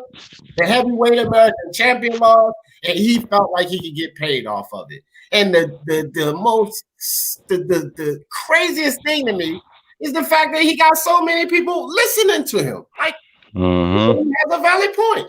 He's what the fuck, bro? He already been on that Black Power shit, so he just basically trickled those same motherfucking followers over to thinking that this has something to do with Black History Month and You feel me? The so-called Caucasian man is after all the black fighters and all this extra shit. Like I said, bro, these dudes is fucking crazy as fuck to me, bro. He put all that energy into this boxing shit. Nigga, if you was to put half of that energy into doing something for your community, maybe you would have something popping as far as a fucking charity that you was supposed to start with all the money that you was getting, but end up putting it towards something else. That's what I said, bro. People just can't accept the fact, bro, that every dog got his day. Every dog got his day. Every dog got his day. And somebody in the world got your number. You feel me? Yep. Can't one man go through the whole world beating up everybody? It's just not possible, bro. Nope. I didn't see the most winniest dude. In their career undefeated. Look at them, bro. Look at them. None of them. What? I think Barry's got the most, like 69 and all, right? No, so basically that's it. That's the lifespan, 69 fights. You put them up against guys like Ray Robinson or Sam Langford or guys like that with 200 plus fucking fights, Willie Pep and shit like that. Man, fuck that 69 and 0. And then there's fighters back when like that throughout their career, they went to a mark of like 80 and 0, 72 and 0, 89. Yeah. You know what I'm saying? They went that far, but they kept fighting. So they dwarfed those records anyway. Like Floyd Mayweather, 50 and 0. Okay, that's great. But there's fighters who went like 76 and 0, Floyd. But they kept fighting. You quit. You was done. They kept fighting and amassed over 200-some fights in rounds where they were going anywhere from 18 until the fight is over, because some of those rounds never ended. It was just until the fight was over. Like, Chavez could have stopped. Chavez could have stopped at 50 and 0. Chavez could have stopped at 50 and 0. Ray Robinson could have stopped at 50 and 0. It's a lot of dudes who could have stopped, bro, at 50 and 0. So I don't put too much stock in that. Like I said, I give that man his credit for him being a pot. Don't get me wrong, that motherfucker mind was sharp as a tack. So I don't take nothing from Floyd, but I think Floyd and his fans put too much into that 50 and 0, especially when number 50 is fucking Conor McGregor. Floyd became Money Mayweather during the era of social media, so that's the reason why. You feel me? He became Money Mayweather in the era of when social media first started. So he basically grabbed those new fans and turned them into what we got today, which is we call casuals. You feel me? Because them same fans don't follow the sport like that. They they next question is, when Mayweather gonna fight again? Let me get this out right quick. Go ahead, bro. Go ahead. Justin Trouble, I appreciate you. I appreciate that. Iceman, I appreciate that. YC said D at day one. Damn right. YC been here with me. Day one, no doubt. Mr. Spook said respect next man's hustle. I feel that. Yeah, I appreciate that, Mr. Spooks. Ralph on real, Shakur's the truth. Marcelo Hernandez, what's up, fam? He said, my boy D Jeff, what's up, my G? What's up with you, fam? All right, Ryan. He says, Ryan around the right dude. Goddamn right, boy. You can't go wrong being around Canelo. That's for damn sure. YC said Teofimo has got Joey Camachi. Now, is he with him? I thought his dad was still training him. Oh, both of them are training him? That's cool. That's awesome. That's good news, YC. And you just told me something. Craig Smith said, all he can get. Why don't you like Shakur Stevenson? Yeah, Mr. Spooks, why you don't like Shakur? He said, I don't trust him. I think he said, I don't trust him myself. Yeah, man, got to see if he's gonna stay on the straight and narrow. I put a whole lot of stock and backing into Tank Davis. I was a huge Tank Davis fan. I did the same thing with Adrian Broner. I put, backing into them. I was advocating for these guys, and it's disappointing when they just turn south. Like Errol Spence is pissing me the fuck off, bro. I put a lot of fucking stock and back into Errol Spence. Man, I done fucking debated and argued with YC over Errol Spence, IBFP over Errol Spence, the whole goddamn UGC over Errol Spence. And look at fuck he doing? That shit is disappointing. So when Mr. Spook said I don't really trust him, yeah, I don't blame him. Like, you don't want to back a kid like that and then like, yeah, that's my boy, that's my boy. Ah, he fucking up. Well, I can't. Well, if I can't get the Pacquiao fight, I'm gonna just go to Al Heyman and push for the Crawford fight, and then right after the Porter fight, Danny Garcia. Where the fuck he come from? You feel me? You was talking about Canelo, Pacquiao, and Crawford 3 months ago. Now you talking about Danny Garcia. You know what else too? Right? Everybody's throwing their name in that fucking like Canelo and Pacquiao got the most attention right now. Everybody throwing the name in the hat. Amir Khan just came out of the cut talking about he deserves the Pacquiao fight. I'm like, fuck, bro. What the fuck?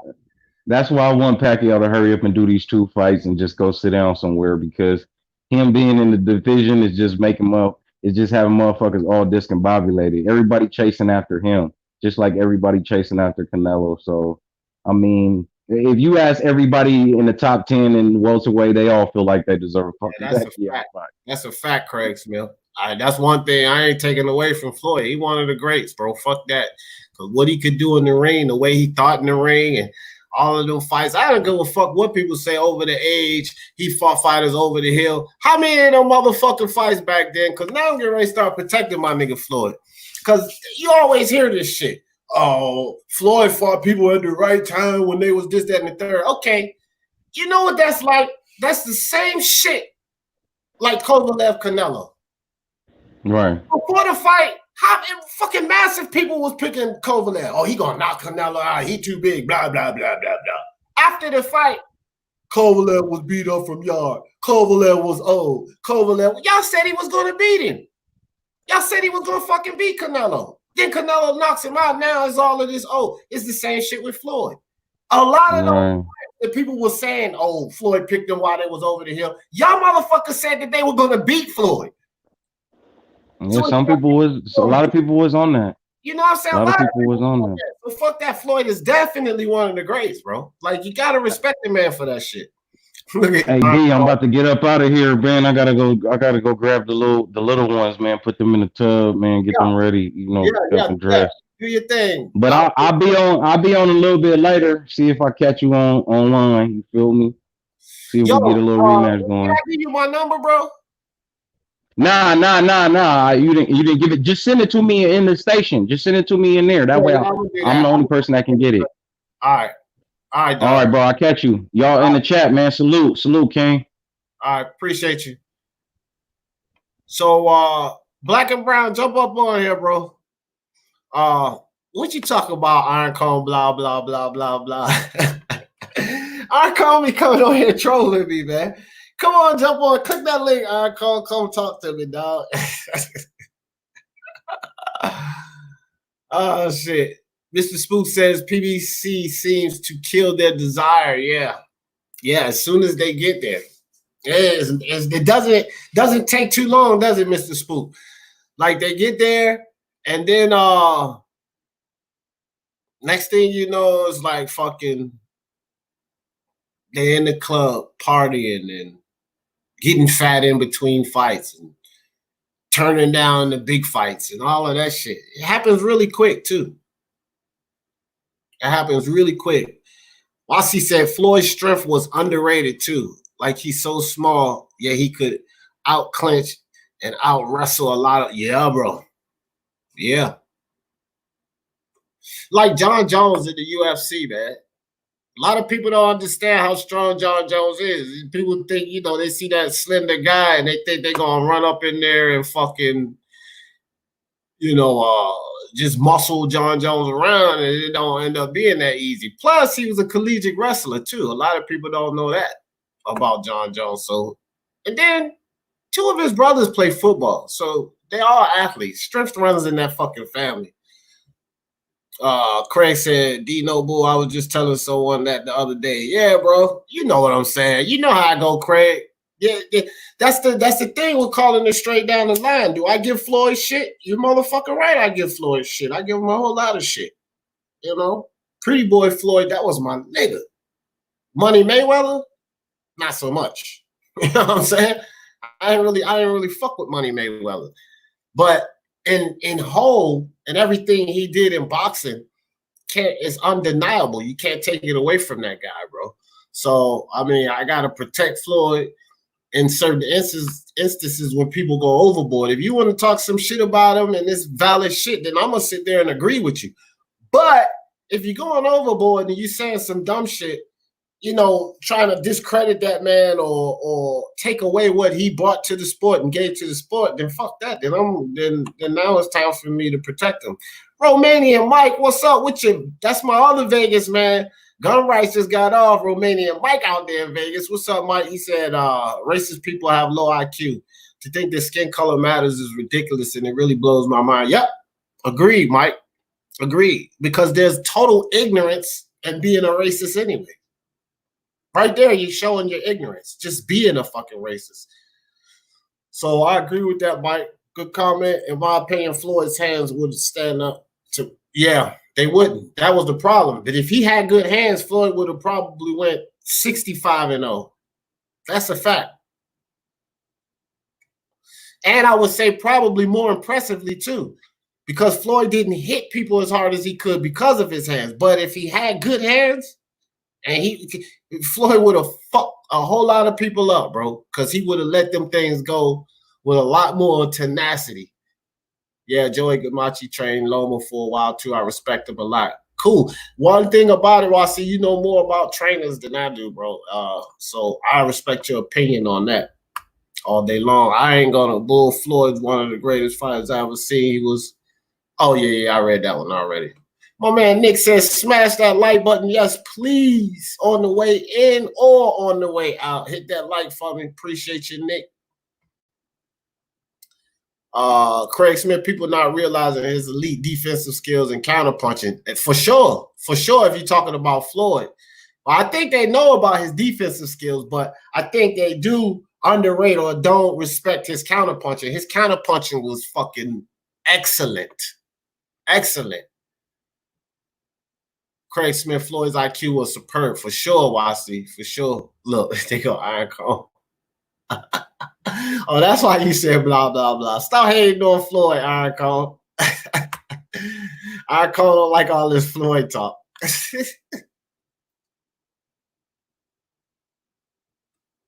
Yeah, I went back and called him, Mike. My bad. He said I skipped the comments. I miss a lot, Mike. When Floyd convinced me he was when he beat Diego Corrales, everybody and their moms thought Floyd was gonna get knocked. Yeah, bro. Yep. Plenty of time. Shit, a lot of people thought Gotti was gonna beat up Floyd. And I was like, fuck no, Floyd gonna beat the shit out of Gotti. Boy, he went in there and put work on Arturo Gotti. He put work on Gotti. Floyd was never the strongest, the hardest puncher, the fastest. But he was the smartest. Damn right. My man Mike say smash the like. My son Tay Powell. What's up, son? Yeah, I never thought Floyd had very good technique. His punches didn't really hurt. That's the problem. But he had excellent technique. Excellent technique, Wasi. And I'm going to tell you why I say that. He had to throw those punches in a way not to affect his hand, but to get the attention of the fighter.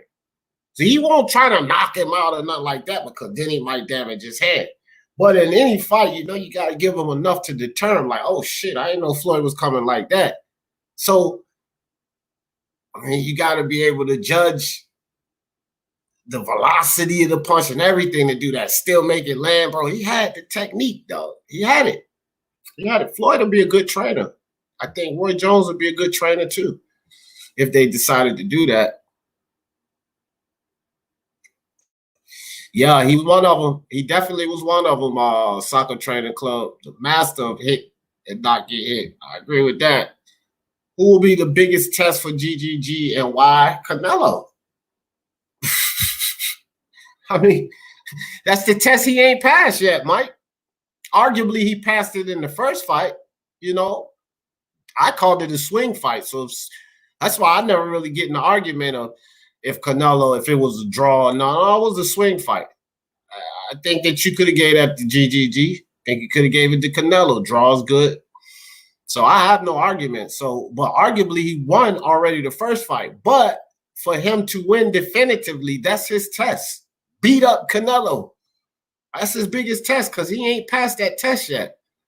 You know what I mean? Now, if it comes to Charlo, Boo Boo, Billy Joe Saunders, Billy Joe is at 168 though, so he don't really count because GGG ain't going to 168.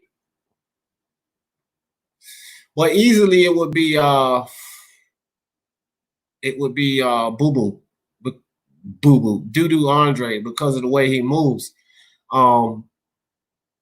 Even though he's, he had balance issues and all of that, GGG catch him, he put him to sleep. GGG could win that fight with Andre if he breaks his body down, which I'm pretty sure he would do.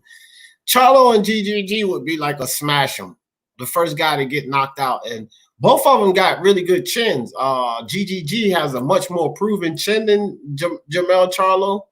And, I would think that people would assume that GGG has more power. I'm not sure, but, he's has more proven power than Jermell Charlo as well. So that would be kind of a bashing slugfest, like, you know what I mean? With those two, I think Demetrius Andre would be a tougher fight. YC says it's true. D Floyd was very good on the line. Yeah, for sure. Yep. I think he could have had better technique. I don't know. It's debatable because he did everything so fucking well. Like, I understand what you're saying about Floyd in some areas, but where he slacked in those areas, he excelled highly in others. So it masked, you know what I mean? Guys like you, I see, that do a lot of film study, you can see certain things. But if you look at what he did in other areas, it counteracts that. You understand what I mean? Which is what made him so great. And I'm not sure if it was the fact that he couldn't. Maybe it was just the way he needed to fight because of his hands, because of the things that were stopping him or whatever. I don't know, but he made it work. That's for sure. Mr. Spook says color doesn't make you a better puncher. Oh, yeah, or move better. So there's no logic in what Haney has said, especially when he has lost to, he lost to two guys that was white. So, intangible brought that up. Agreed, Mr. Spooks. Agreed. None of Roy's fighters go far. Yeah, man. Who knows? He breaks down fights well and he sees well, but that doesn't always convert to training. So, Romania I'd say Andre, but I don't know. Yeah, I would say Andre, but it's kind of hard to tell, man, until they get in the ring. Floyd at 130, 135, could bang. Yeah, man. Floyd was a monster. Like, boy, he was killer at 130 and 135, Nick. Oh, wow. Oh, wow. Wow, see. That's a good question. Money May was faster, explosive, but Pretty Boy was so fucking smart, bro. That's a tough one, Wasi. Kevin in the building. What's good, Kevin? Soccer Training Club said, what do you think Mayweather would do to Crawford? Beat him up? I think he beat him up. Crawford's smart and he's got IQ and all that. I don't think he could figure out that Mayweather puzzle. I think he beats Crawford up. He beat Canelo up. You see Crawford beating Canelo up? I seriously doubt that. Have any of you guys watched videos of GGG sparring partners to see what they said? There are like 4 or 5 sparring partners used to talking about their experience with GGG, also Benavidez. Now, put the link in the chat, Mike. I would like to check that out. Yes, Roy Jones Jr. Yeah, Roy Jones Jr. Iron Cone, jump up here, man. What's the deal? You don't want to come talk to old D Jeff? B-Space in the building. What's up, B-Space? Benavidez said in an interview he saw GGG KO 4 sparring partners in a row back to back to back to back. Wow. those sparring partners, though, Mike, remember that they not goddamn top level boxers. You think he going to stop, say, Canelo, BJS, Charlo, and Andre back to back to back to back? Think about that. I doubt it. I seriously doubt it. Well, see, I like to think Pretty Boy, but Money May was so clever. Yeah, that's a tough one. All right, Nick? B-Space in the building. I see your B-Space. Actually, you're right. Floyd did have good technique now that I think. Yeah, bro, it's like, you know what I'm saying, YC. You know how I go, bro. It's just kind of, that motherfucker was just so good, bro. Man, and Mike GGG has some of the best technique I've ever seen his jab with her. Like, yo, bro, that dude jab is amazing. The best athletes don't make good coaches. You know, that's a good point, Aaron Cone. I said that about Michael Jordan. He would be a terrible coach. He ruined Kwame Brown.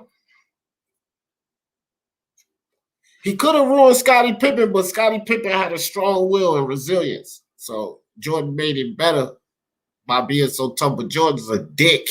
It's a fine balance. You can't be but so tough. You know what I mean?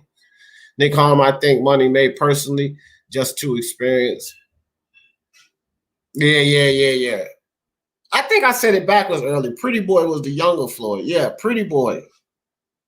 That was my dude. Money May I didn't like, but Money May was much smarter. But you know what I meant. Raider, what's up, Raider? Oh, let me drop that link in the chat. I just seen Raider jump on here. Let's see. I think he's a genius as a boxer, but a trainer, I don't know. Floyd or Roy or both. Or both. Timmy Nealon, what's up, Timmy? Nick said, well, I see you're probably right, bro. Makes sense. Yep. Iron Cone, yes. Iron Cone. Oh, is it? Yeah, man. Hey, it's probably blogged down, Iron Cone. A lot of people on. All right, Mike, I got you. Yeah, I'm going to check that out for sure. Check that out for sure. Mike drop some links in the chat. Y'all go check that shit out.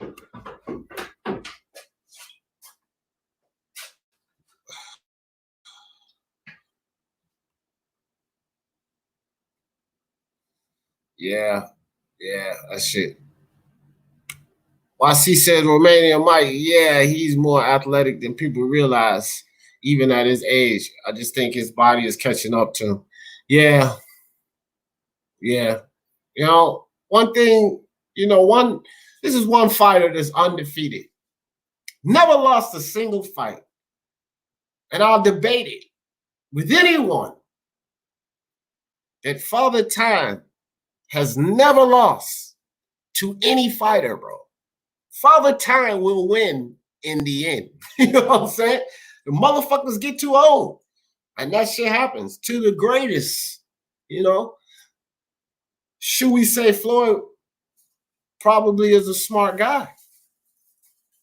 He ended boxing before boxing ended him.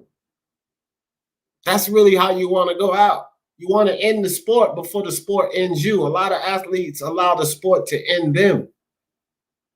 Ali, Joe Louis, Mike Tyson, Larry Holmes, the list goes on and on. They fight, Roy Jones shouldn't be fighting anymore. Should have hung the gloves up.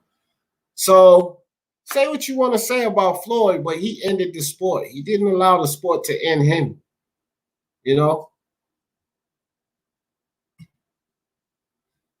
All it says is loading. What the fuck? I don't know, man. Get off that Boost Mobile, nigga. You got to switch to Verizon, Iron Cone. I'll drop the next link. You got to switch to Verizon. That's what I had to do.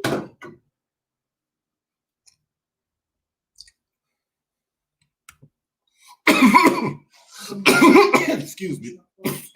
All right.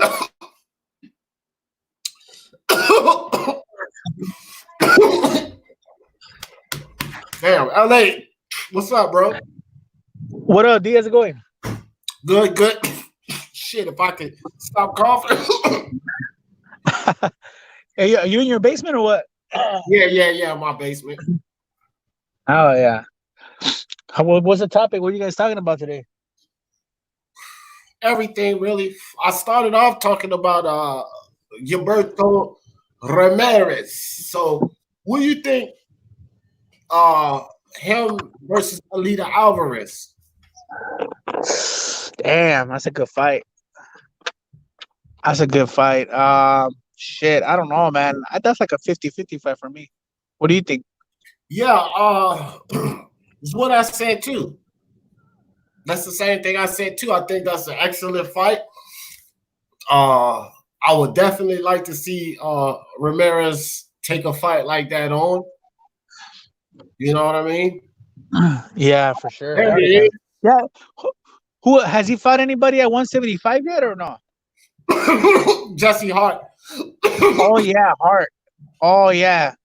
He fought him twice actually, huh? At 68 and once at 75. He beat him twice, so yeah, I think.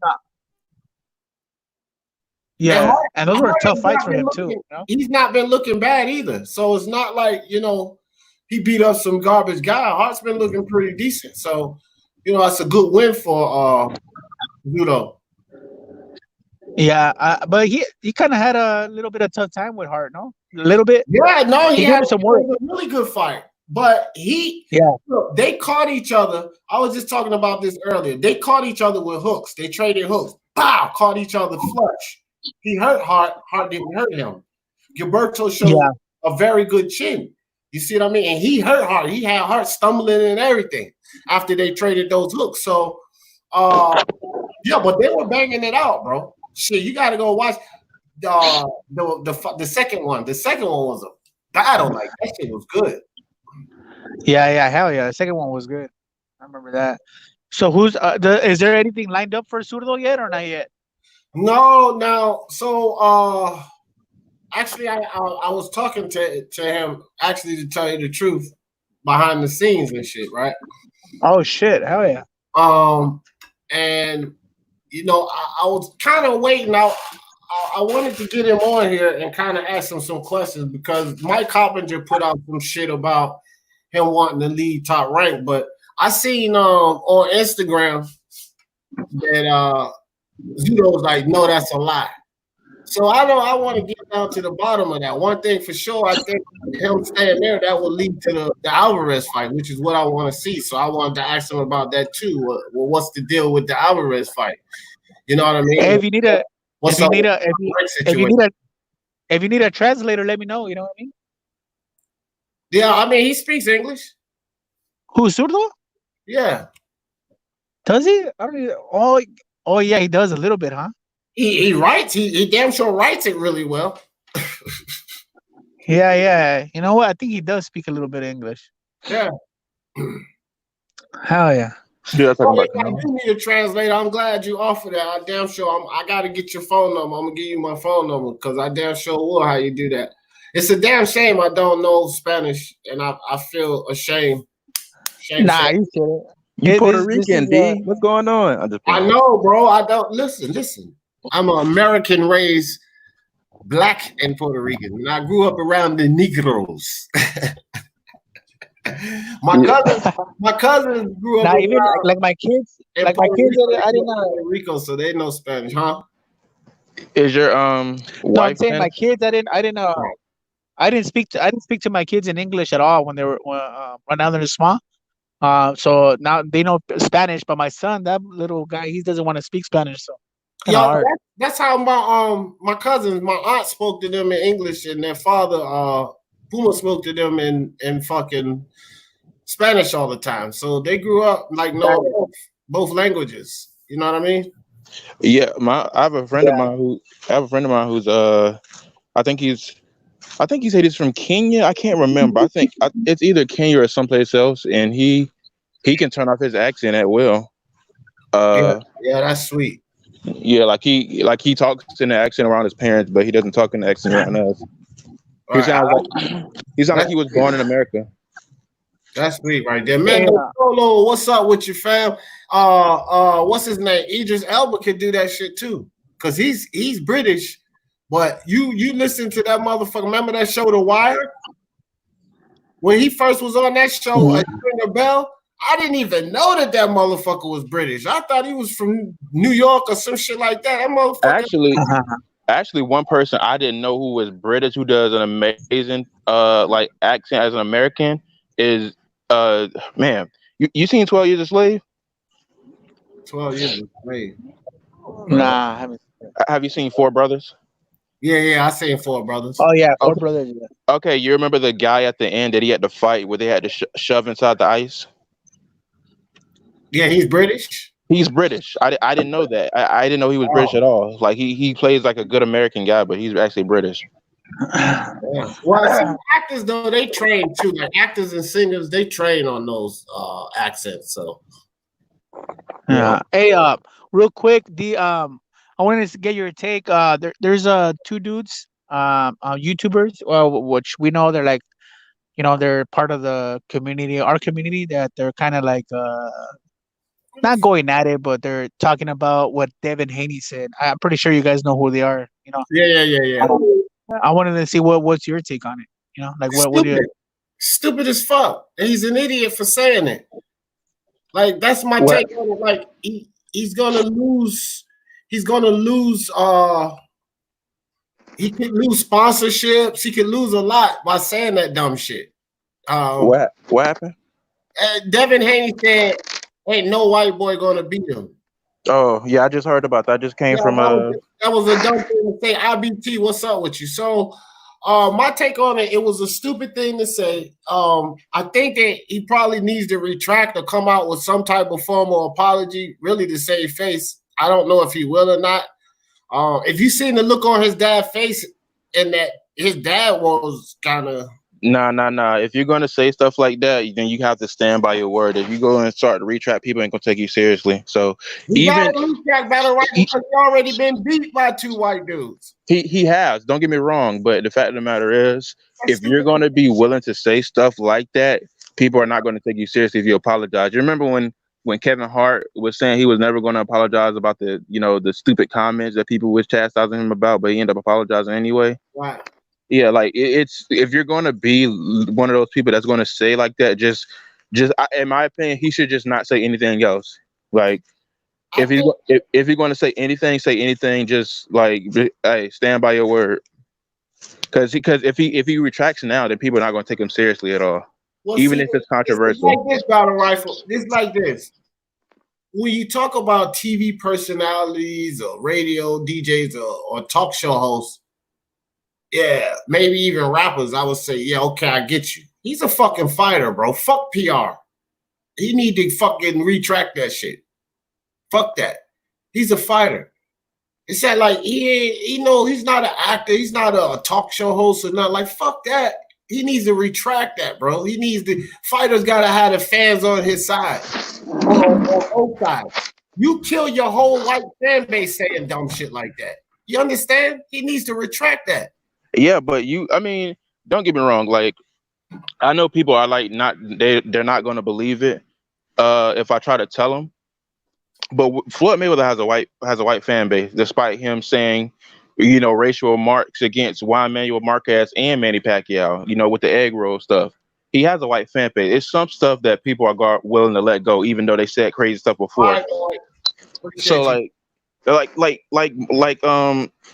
so I think the thing is with Devin Haney, even though it was controversial, he needs to stand on his own 2 feet, in my opinion, because if he retracts what he's saying, it's just going to look like he's backtracking and he doesn't mean what he's saying.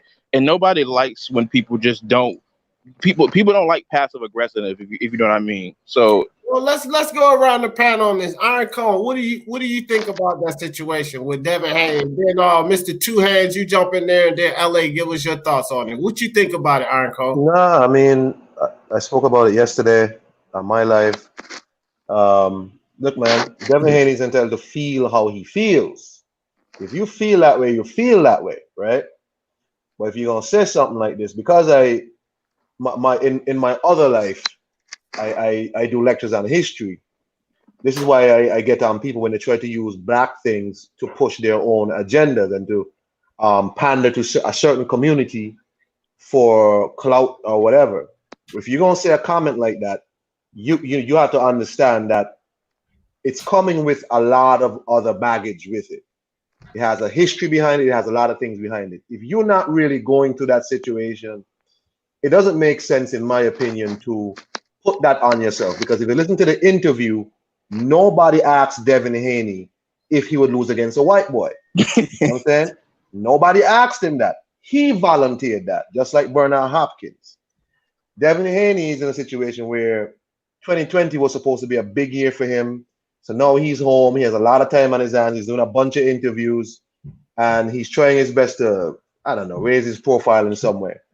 I didn't like the comment, but if he feels that way, in my opinion, he's trying to feel how he feels.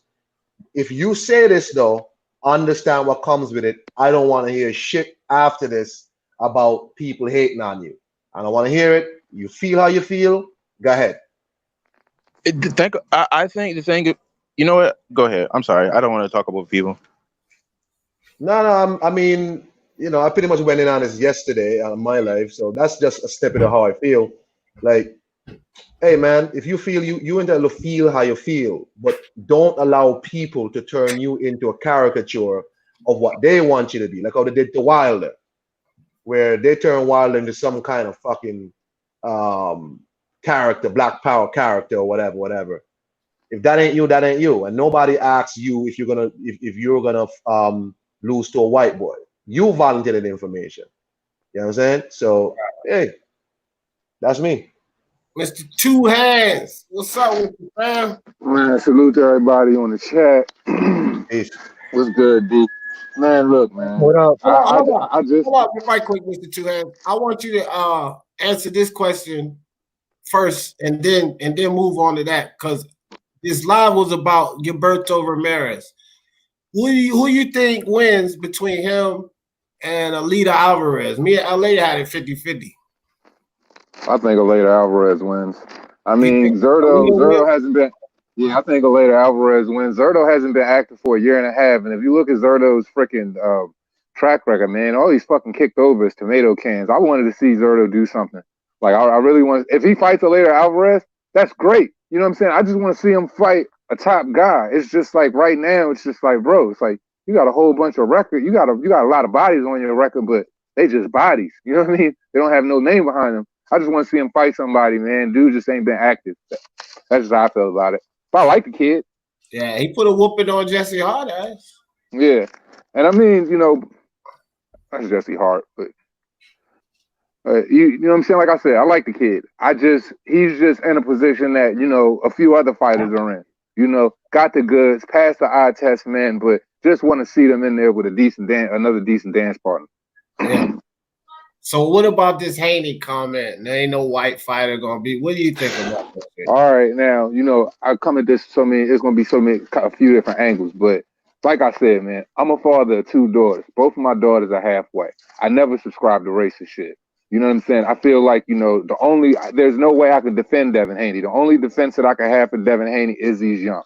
Or the only other defense I could probably have for Devin Haney is that, you know, he's probably trying to play the infamous role like Floyd Mayweather and force these guys into fighting them. But my whole thing is, man, it's a certain way you go about it. You know, if you're trying to make yourself infamous, or you're trying to make yourself, you know, to the point to where you're just going to get shunned by everybody. Because it's not that you're just saying, you know, it's one thing to say, I can beat everybody ass. But when you single out one race and say, hey, I never get beat by a white boy. Bro, that's the most disingenuous shit you can possibly say. I didn't like it when Bernard Hopkins said it in front of Joe Calzaghe. I don't like it when you're saying it now. Shit, when was this kid born? He was probably born in 95 or something, like I said earlier. This motherfucker was probably 10 in 2005.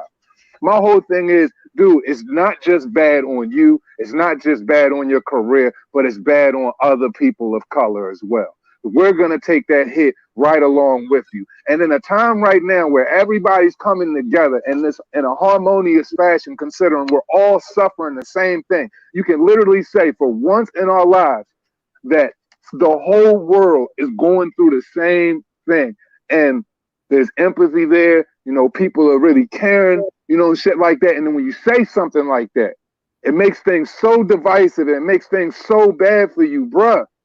You're putting yourself in a position where you're killing yourself, because when he said it, I just looked at his dad.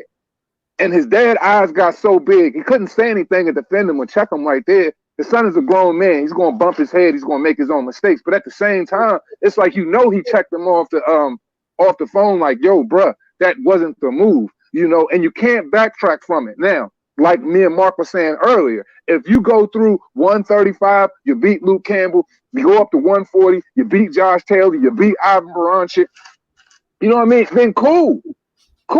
You did what you said you did. But at the same time, bro, that's not the move, man. You don't say stuff like that, bro. And in a time to where, you know, we should always be consciously aware of things that happened in the past. But when it comes to a situation like this, bro, you're bringing up a very touchy situation, a very touchy time right now, a very touchy time in the politically, and a very tough time, you know what I'm saying, like as far as, you know, racially unjust shit. You know, you'll make a person who probably feels a certain type of way about a different demographic, now they're going all the way turn up because you said stuff like that. So I just don't agree with his comments. But hey, you gotta own it. You gotta stand on it now, young man. You said it, you know. And I mean, hey, as a black man and as a sensible black man, there's nothing I can say to defend you other than, hey man, you gotta stand on your square, and you're gonna have to own that shit. But I completely disagree with it. Yeah, Luke Campbell got a good chance to beat him. I think Josh Taylor beats him. Josh Taylor, a fucking dog, man. Josh Taylor, one of my favorite fighters, period. I think Josh Taylor beats everything. And I think that Luke Campbell has a chance to beat him. So that's two white guys right there would make you wrong, Haney. You know what I'm saying? LA, what you think about it? You know what, man? That's like kind of like I don't know, man. It's kind of touchy subject, but I mean, to me, I really don't care, because I mean, it wasn't a big deal to me, you know, because now, you know, people can't say things these days, and you know, some people get bothered, some people don't get bothered. But as far as for what he said, it looked like it was a bad move on his part, just because he's young and he's starting off in his career. You know, I'm pretty sure he works with white people. You know what I mean? That some people are gonna take that the wrong way. He's gonna probably lose fans. He might lose if he becomes a big star. He might lose endorsements, little small endorsements, maybe. You know, it's just a bad move for his part. You know, for saying that. You know, he could have probably said something a little different or whatever. But as far as like, imagine like if like a black man says that about a Mexican, or a Mexican says that about a black man. Right. You know, it's gonna be a little, you know what I mean, a little different. You know what I mean? It's more racial right there, kind of. I think. It's gonna be. I mean, Canelo Alvarez said he'll never fight another Mexican. It's like, look, let 78 sit there, talk that shit, brother, and all of this shit. Let Canelo say that about a black fighter, or let BJS say that about a black fighter, or GGG or something. Oh my God! Videos 78 would make.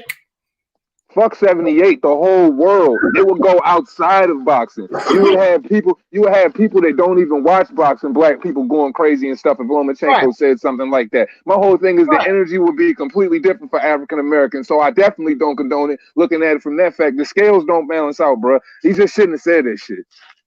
Should have said it. Because that's all the way around black people, it's the whole fucking LDBC. Let's get that out.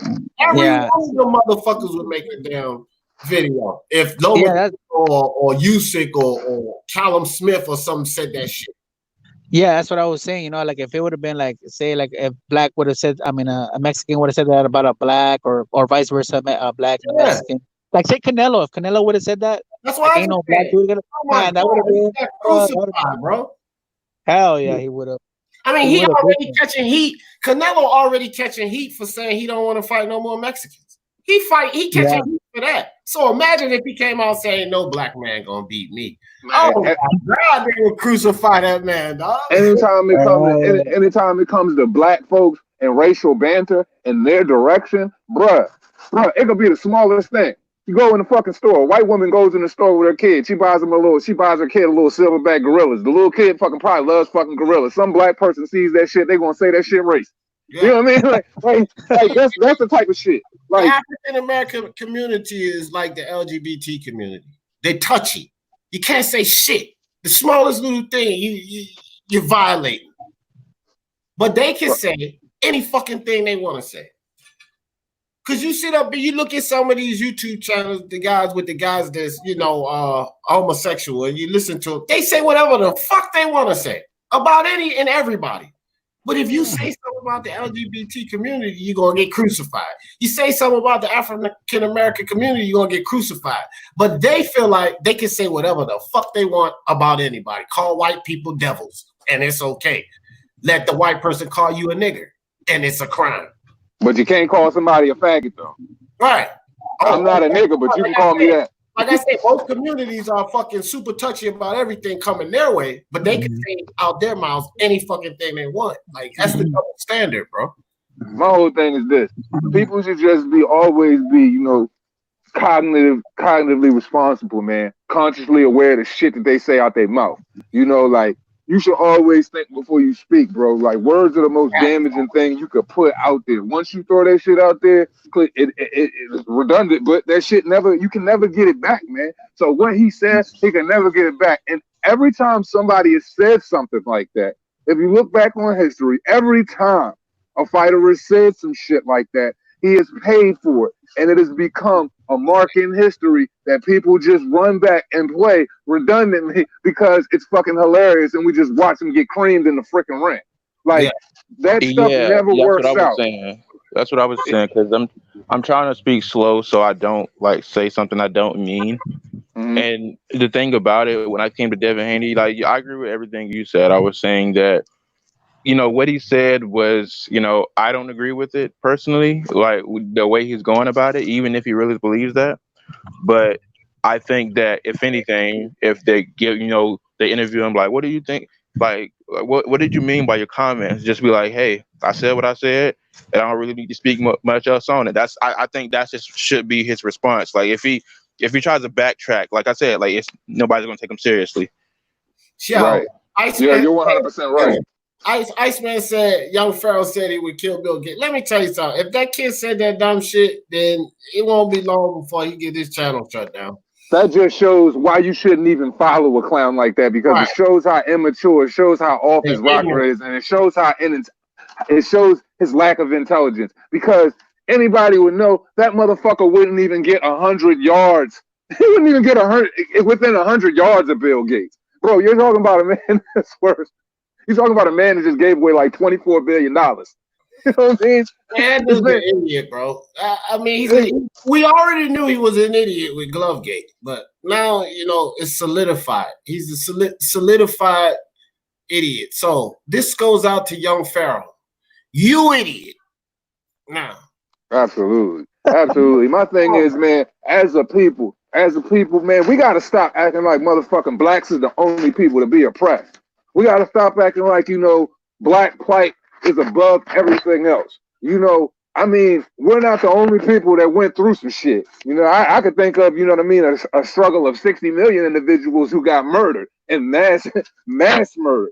I can think about apartheid. There's a million things I could think about. What about the Irish went through some struggles. Right. It's like this, bro. We live in a time to where we have more young African Americans, white Americans, you name it, any demographic. We got more young millionaires than we ever had in the history of, this country. We have more people benefiting from being able to do whatever they want in this country. So the only thing that could plateau you is you. So, and you can do that with the words you say and your actions. It's always based on your actions and your words, man. So really, you in control of your own destiny, man. And I'm just saying, man, he just played his cards. In my opinion, he just played them wrong. And now he has to live with it. He has to live with it. Nick Harmon must be in paradise. Nick Harmon says, IBT, I'm glad where I'm from. Racism is almost unheard of. Bro, where are you from? And I might be buying me a ticket to come there. Oh, yeah, because Nick Harmon, God Damn, damn. he always positive, always respectful. He always keep it Yeah, 100, man. for sure. D. Yeah, that does sound great. That's like paradise, bro. Fuck. I'm telling you right now, bro. If I had the money to move my whole family out of this country and sustain, I would be gone in a fucking flash. I'll tell you that shit right now. All right. D. Hello, D. Yeah, I hear you. Yeah, I'm gonna bounce off shortly, right? But just to get into what y'all was saying just now, I know we're trying to talk about the issues Devin Haney and everything, but it doesn't help to be historically incorrect. When we say there's other people that went through struggles too, like black people or worse, let me be absolutely clear. There is no group of people, none, zero, and you can't prove it to me, that went through anything like black people. Nothing. There is none. I can't accept that when the Jewish were mass murdered by Mass drones. murder. That's what I'm saying. I'm sorry. Everybody went through and some form of oppression. No, hold on. Just because you went through forms of oppression does not mean you went through forms of oppression equivalent. When the Jews went through theirs, do you know where the Germans perfected the Holocaust? In Africa, Shark Island, Namibia. Black people in the Congo, which nobody talks about, Belgians killed more black people than Jews. That has nothing to do with the transatlantic slave trade. Has nothing to do with the trans-Saharan slave trade. What we're not going to do, we're not going to try and be historically incorrect. What We about all being the historically Indians? incorrect, sir, because all I said was we're not gonna put one person's plight over another in this day and age like other people haven't went through anything. I didn't say anything that was historically incorrect. I just said black folks aren't the only person that goes through fight or struggle, because that's not the fact. What you telling me, you trying to give me a history lesson that I mostly understand. I'm telling you, you can't tell me what I'm saying is wrong because it's a fact. Everybody has went through some form of oppression. Everybody's went through some form of slavery. What I'm saying as a black man is I'm not going to put that above everything else that's going on in the world and act like we're the only ones oppressed, because we as black people sometimes I don't know where you stay at, but over here in America, sometimes we get blindsided by our own plight and act like, we're going through that right now. And we're really not. It's never okay to forget. We're always supposed to remember so history doesn't repeat itself. But what I'm not going to do off of Devin Haney's responses or anything anybody says in the world is act like other people weren't enslaved, or act like other people weren't mass murdered as well. That's all I'm saying. I'm not being dismissive of the history. I'm not being dismissive of what black folks gone through, because trust me, I truly understand the struggle, my brother, and I'm always fully invested in what's going on and my people. So that is something I'm not disregarding. I'm just saying we gotta stop as black folks in America, because I can't speak on you, Iron Call. I'm talking about black African Americans. We have to stop acting like pulling the poor me card and acting like we're the only ones going through something, especially when you have every opportunity to make something of yourself. We can't do that. Right. And then let me say this one thing too. My only point, Iron Cone, was that you can't put one horrendous act over another.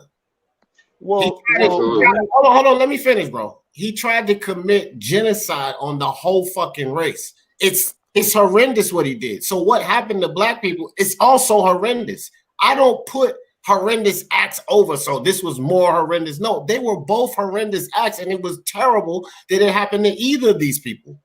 Well, I'm not like going on what Two Hands was saying. Here in America, this culture, African Americans, you can't act like you're the only one in the world who has faced these type of horrendous acts, because we're not. That's what I'm telling you. What I'm telling you is when y'all started bringing up numbers and this amount of millions went through that. If we're gonna talk about numbers, you're gonna start bringing up numbers, right? The numbers are not gonna be the same. Well, I mean, the numbers are never gonna be the same. Hold on. Let me finish. I'll let y'all finish. All right, go ahead. Because I'm gonna leave just now. Once you start bringing up numbers in comparisons to whatever, and you're gonna say black people can't go to act like they're the same and then you start bringing up numbers. Hold on, repeat that again. You said I said what? If you're No, gonna no. He was just making an open statement. So go ahead. Okay. y'all start off by saying 60 million of some people and other people who are enslaved or whatever. Once you start bringing up numbers and things like that and trying to compare it and try to compare issues, if you're going to say other people went through things too, fine, no problem. But as long as you're going to do any comparisons or whatever, black people have seen multiple Holocausts. Bro, I'm with you. Hold on, let me finish, sir. Let him finish. I'm leaving. So y'all going to have the floor. I'm leaving. Once you start doing comparisons, once you start bringing up numbers to make your point about any issue having to do with black people and their struggle, you're gonna have an issue because black people have went through 2, 3, 4 times as much as anybody else, and you cannot prove me different. All I'm saying is don't do comparatives with that. You can make your point as long as you bring up numbers, because you're gonna meet somebody who is fair with all that and they're not gonna let it slide. So all I'm saying is make your point, but don't try and compare them because they're not the same. Bro, I feel what you're saying, but I gotta 100% disagree with you. Anytime if you're gonna compare anything, sometimes numbers are gonna come into it. Sometimes people are gonna compute their numbers one way, you might compute them another way. In one book it might be this way, and another book it's gonna be this way. All I'm saying is if I use a number or whatever, I'm just speaking on the situation. It doesn't mean I'm comparing it by I'm quantifying it. I'm not doing that at all. I was just speaking on the situation as another person. So at the end of the day, you might feel a certain way about a number, and you might feel like the topic is saying, oh, black folks might have went through something different. But I've already highlighted that, hey, that's not what I'm saying. So, hey, at the end of the day, if people get offended by numbers, hey, that's to each his own. You feel me? Yeah, and in my perspective on it, like, I don't give a fuck if it's 2 or 2 million. If it's a horrendous act, it's a horrendous act, and it shouldn't happen. And I'm not gonna put anything over anything or anything beneath anything because 3 people were horrendously murdered and 3 million people. No, it's horrendous acts, bro. To me, it's horrendous acts, and it shouldn't happen. And that's how I would come at anybody and say, oh, well, more black people. I mean, okay, so I agree with that. More black people have it, but is it not horrendous to the Jewish because 3 times more black people it happened to them? It's horrendous to both races, period. It's no arguing that. Try comparing and you know what? And you know what? Speaking, that's what I'm saying, Icon. It's not a comparison. And nobody compared numbers. So when you're saying comparing numbers, nobody compared numbers, bro. You have a problem with it. But nobody compared numbers to anything. Once you brought up numbers and start whatever, that's quantifying, and now you want to put facts. No Yo. Hold on, man. Let him talk, bro. Go ahead, Aaron. Go ahead. When they brought up the conversation, you said there is nobody that had been through more stuff than black people did. And then D. Jefferson said, I found that hard to believe when you come to the Jews. He didn't compare numbers. He just said there's nobody that he finds hard. You didn't hear somebody say that's not comparing numbers. Something? You didn't hear somebody say 60 million something? Anybody can say 60 million, but that's not in comparison, comparing numbers of what their plights and going through. All I said was other races have went through something as well. If somebody brings up a number, it's not comparing what black people went through and putting it on the scale saying, hey, this person had more struggle than this person. I'm just saying we all need to recognize the struggle of all races, not just black. So I'm not going to elevate the black struggle above whites, or I'm not going to turn up any race. All I'm saying is we have to recognize everyone's struggle and not act like we're the only ones that went through it. So you can stay on 60 million all day, but that's the facts of what I was saying. Hey, you know what? And another thing too is that all that shit happened a long time ago, way before our days. So Absolutely. I mean, now things are different now. I don't want to hear anybody saying, oh, this and that, and oh, I went through this and went through that, because all that shit does not matter now. Right now, this is a topic. That's interesting. Hold on. Let him talk. Let me finish. Right now, everybody's on an individual. You make your life the way you want to make it. If you want to be in the hood, you stay in the hood, you die in the hood. If you want, there's people that get out of the hood. How can they make it? There's a lot of black millionaires. There's black millionaires. There's Mexican millionaires. There's white millionaires. If you really want out of what and you want to make something of yourself, then you do it. Ambition and drive. And when Yeah, all I was man. going to say was, look at this situation right now. Look at this panel. It's diverse. You know what I mean? It's a beautiful thing that we can sit and do this right now. You know, when my grandparents were coming up, they couldn't do that. You know what I mean? And my ancestors before them.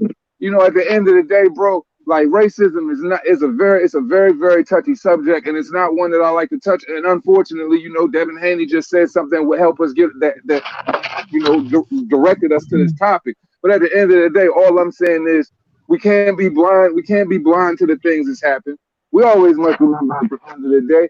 But I mean, look at where we are now. Look at the age of Devin Haney. What type of places he went through as a black man at his age. And all I'm saying is, like, man, we got to be more mindful of what we say, and we got to be more mindful of what we do. All I'm saying is, man, let's not treat one and not recognize the others as well, because others went through it. Like, as if we talk about, you know, issues in the black community, I'm sure there's a million people in this panel that said, you know, their folks have went through it too. Just like when Tyson Fury was in his press conferences, he talked about the plights of the Irish travelers. All I'm saying is everybody went through it, bro. And you know, we just got to stay consciously aware. It's just a beautiful thing that everybody connected, and we can do us without those type of, you know, negative, malicious interferences, man.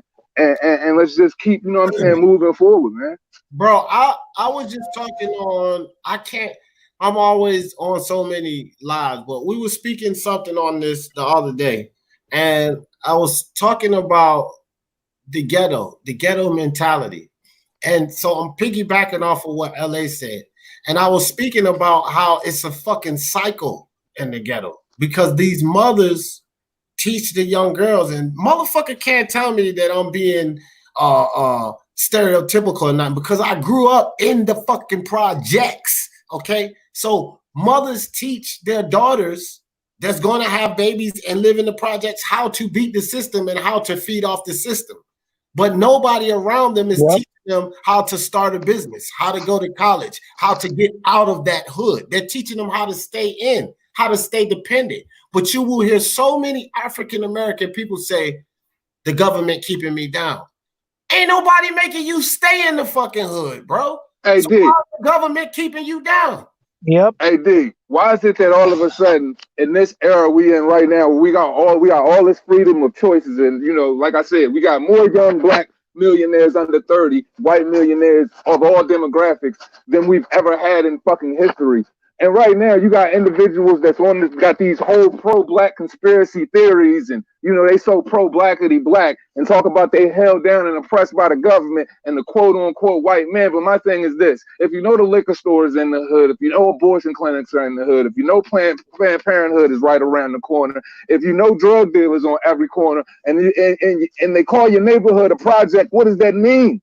You are the fucking study. So why don't you be smart enough not to fall in it? Don't get in the imbalance of the negativity, because we all know misery enjoys company, and it's easy to get stuck in the ways of a melancholy, pessimistic individual. So don't fall into the things that are going to make you fall back. You see your friends getting pregnant at 16, you go get pregnant too. You disregard your education. You see your homies out there hustling, you start hustling too. You disregard your education. Then when you catch a charge, you catch a felony, you fall back. Now you sitting there, you want to pull your life together and do everything the right way. Now you can't get on base and work them jobs. Now you can't get that FBI government clearance. All I'm saying is this: it's opportunity. It's equal opportunity. It's equal opportunity. And when my people was coming up, that shit was unreal. Why is motherfuckers crying right now? Yeah, and you know what? I'm gonna go back to the saying. My dad has a saying in Mexico. It's like, "Dime quién eres y te diré. Dime quiénes son tus amigos y te diré quién eres," which means, tell me who your friends are, and I'll tell you who you are. You are a product of your environment. That's all it is. You know, if you're hanging around with fucking with the thugs all the time. I mean, I was there. You know what I mean? I'm from LA, man. I grew up in a gang infested neighborhood. That's my school was a neighborhood. It was a gang. I was there until I was like 15 years old. My dad said, "You know what? We're out of here, dude, because I see the path that you're going." We took off. I started hanging around other people, not the people I used to hang around with, and I started going straight. Even though I still have my homeboys here and there, but I mean, I made it compared to what they did. You know what I mean? A lot of those fools are dead or in jail, and you are who you hang around with. So Absolutely. if you want to get your shit together, then you stop hanging around with the people that are doing bad shit. As simple as that. You know what I mean? But if you keep hanging around with them, guess what's gonna happen?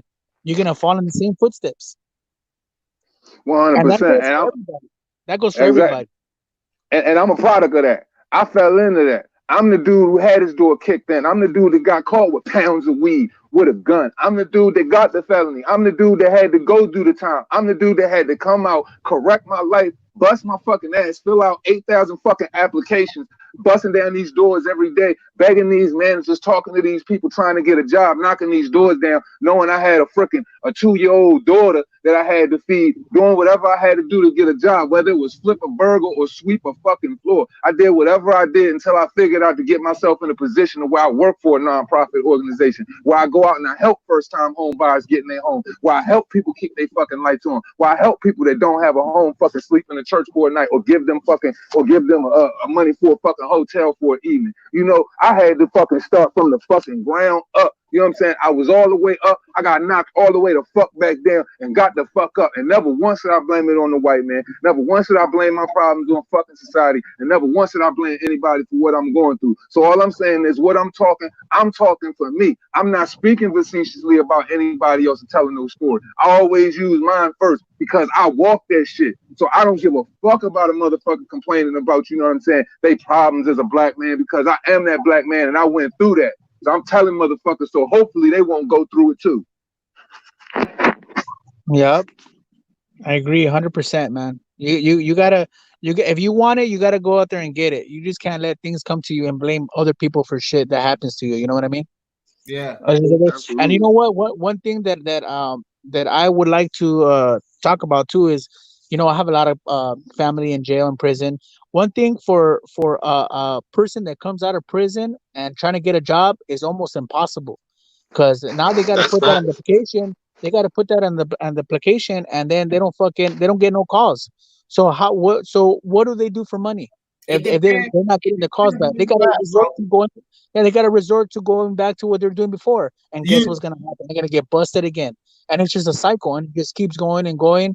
And the government needs to do some type of a program where when you get out of jail, they'll give you this job somewhere or something. I don't know exactly what, but that's one thing they got to work on, because you're gonna get people going in and out of jail their whole lives. I've been. Look, check it out. One thing that a lot of these people can do is something that they're really not willing to do. Is once you get off of probation or parole, or a lot of people come out clean, like they do their time, they don't have probation. So look, you can relocate, because let me tell you something. Here in Columbus, Ohio, a felony don't fucking matter, bro. I know that in certain places, a felony, you're fucking screwed. But that's why you have to relocate. And that's something that a lot of people are not willing to do when they come home, because they want to stay where they're comfortable. They want to stay where if shit hit the fan, they can go pick up a quick ounce or something like that and get shit rolling. They don't want to move to a whole nother state and get out of that element.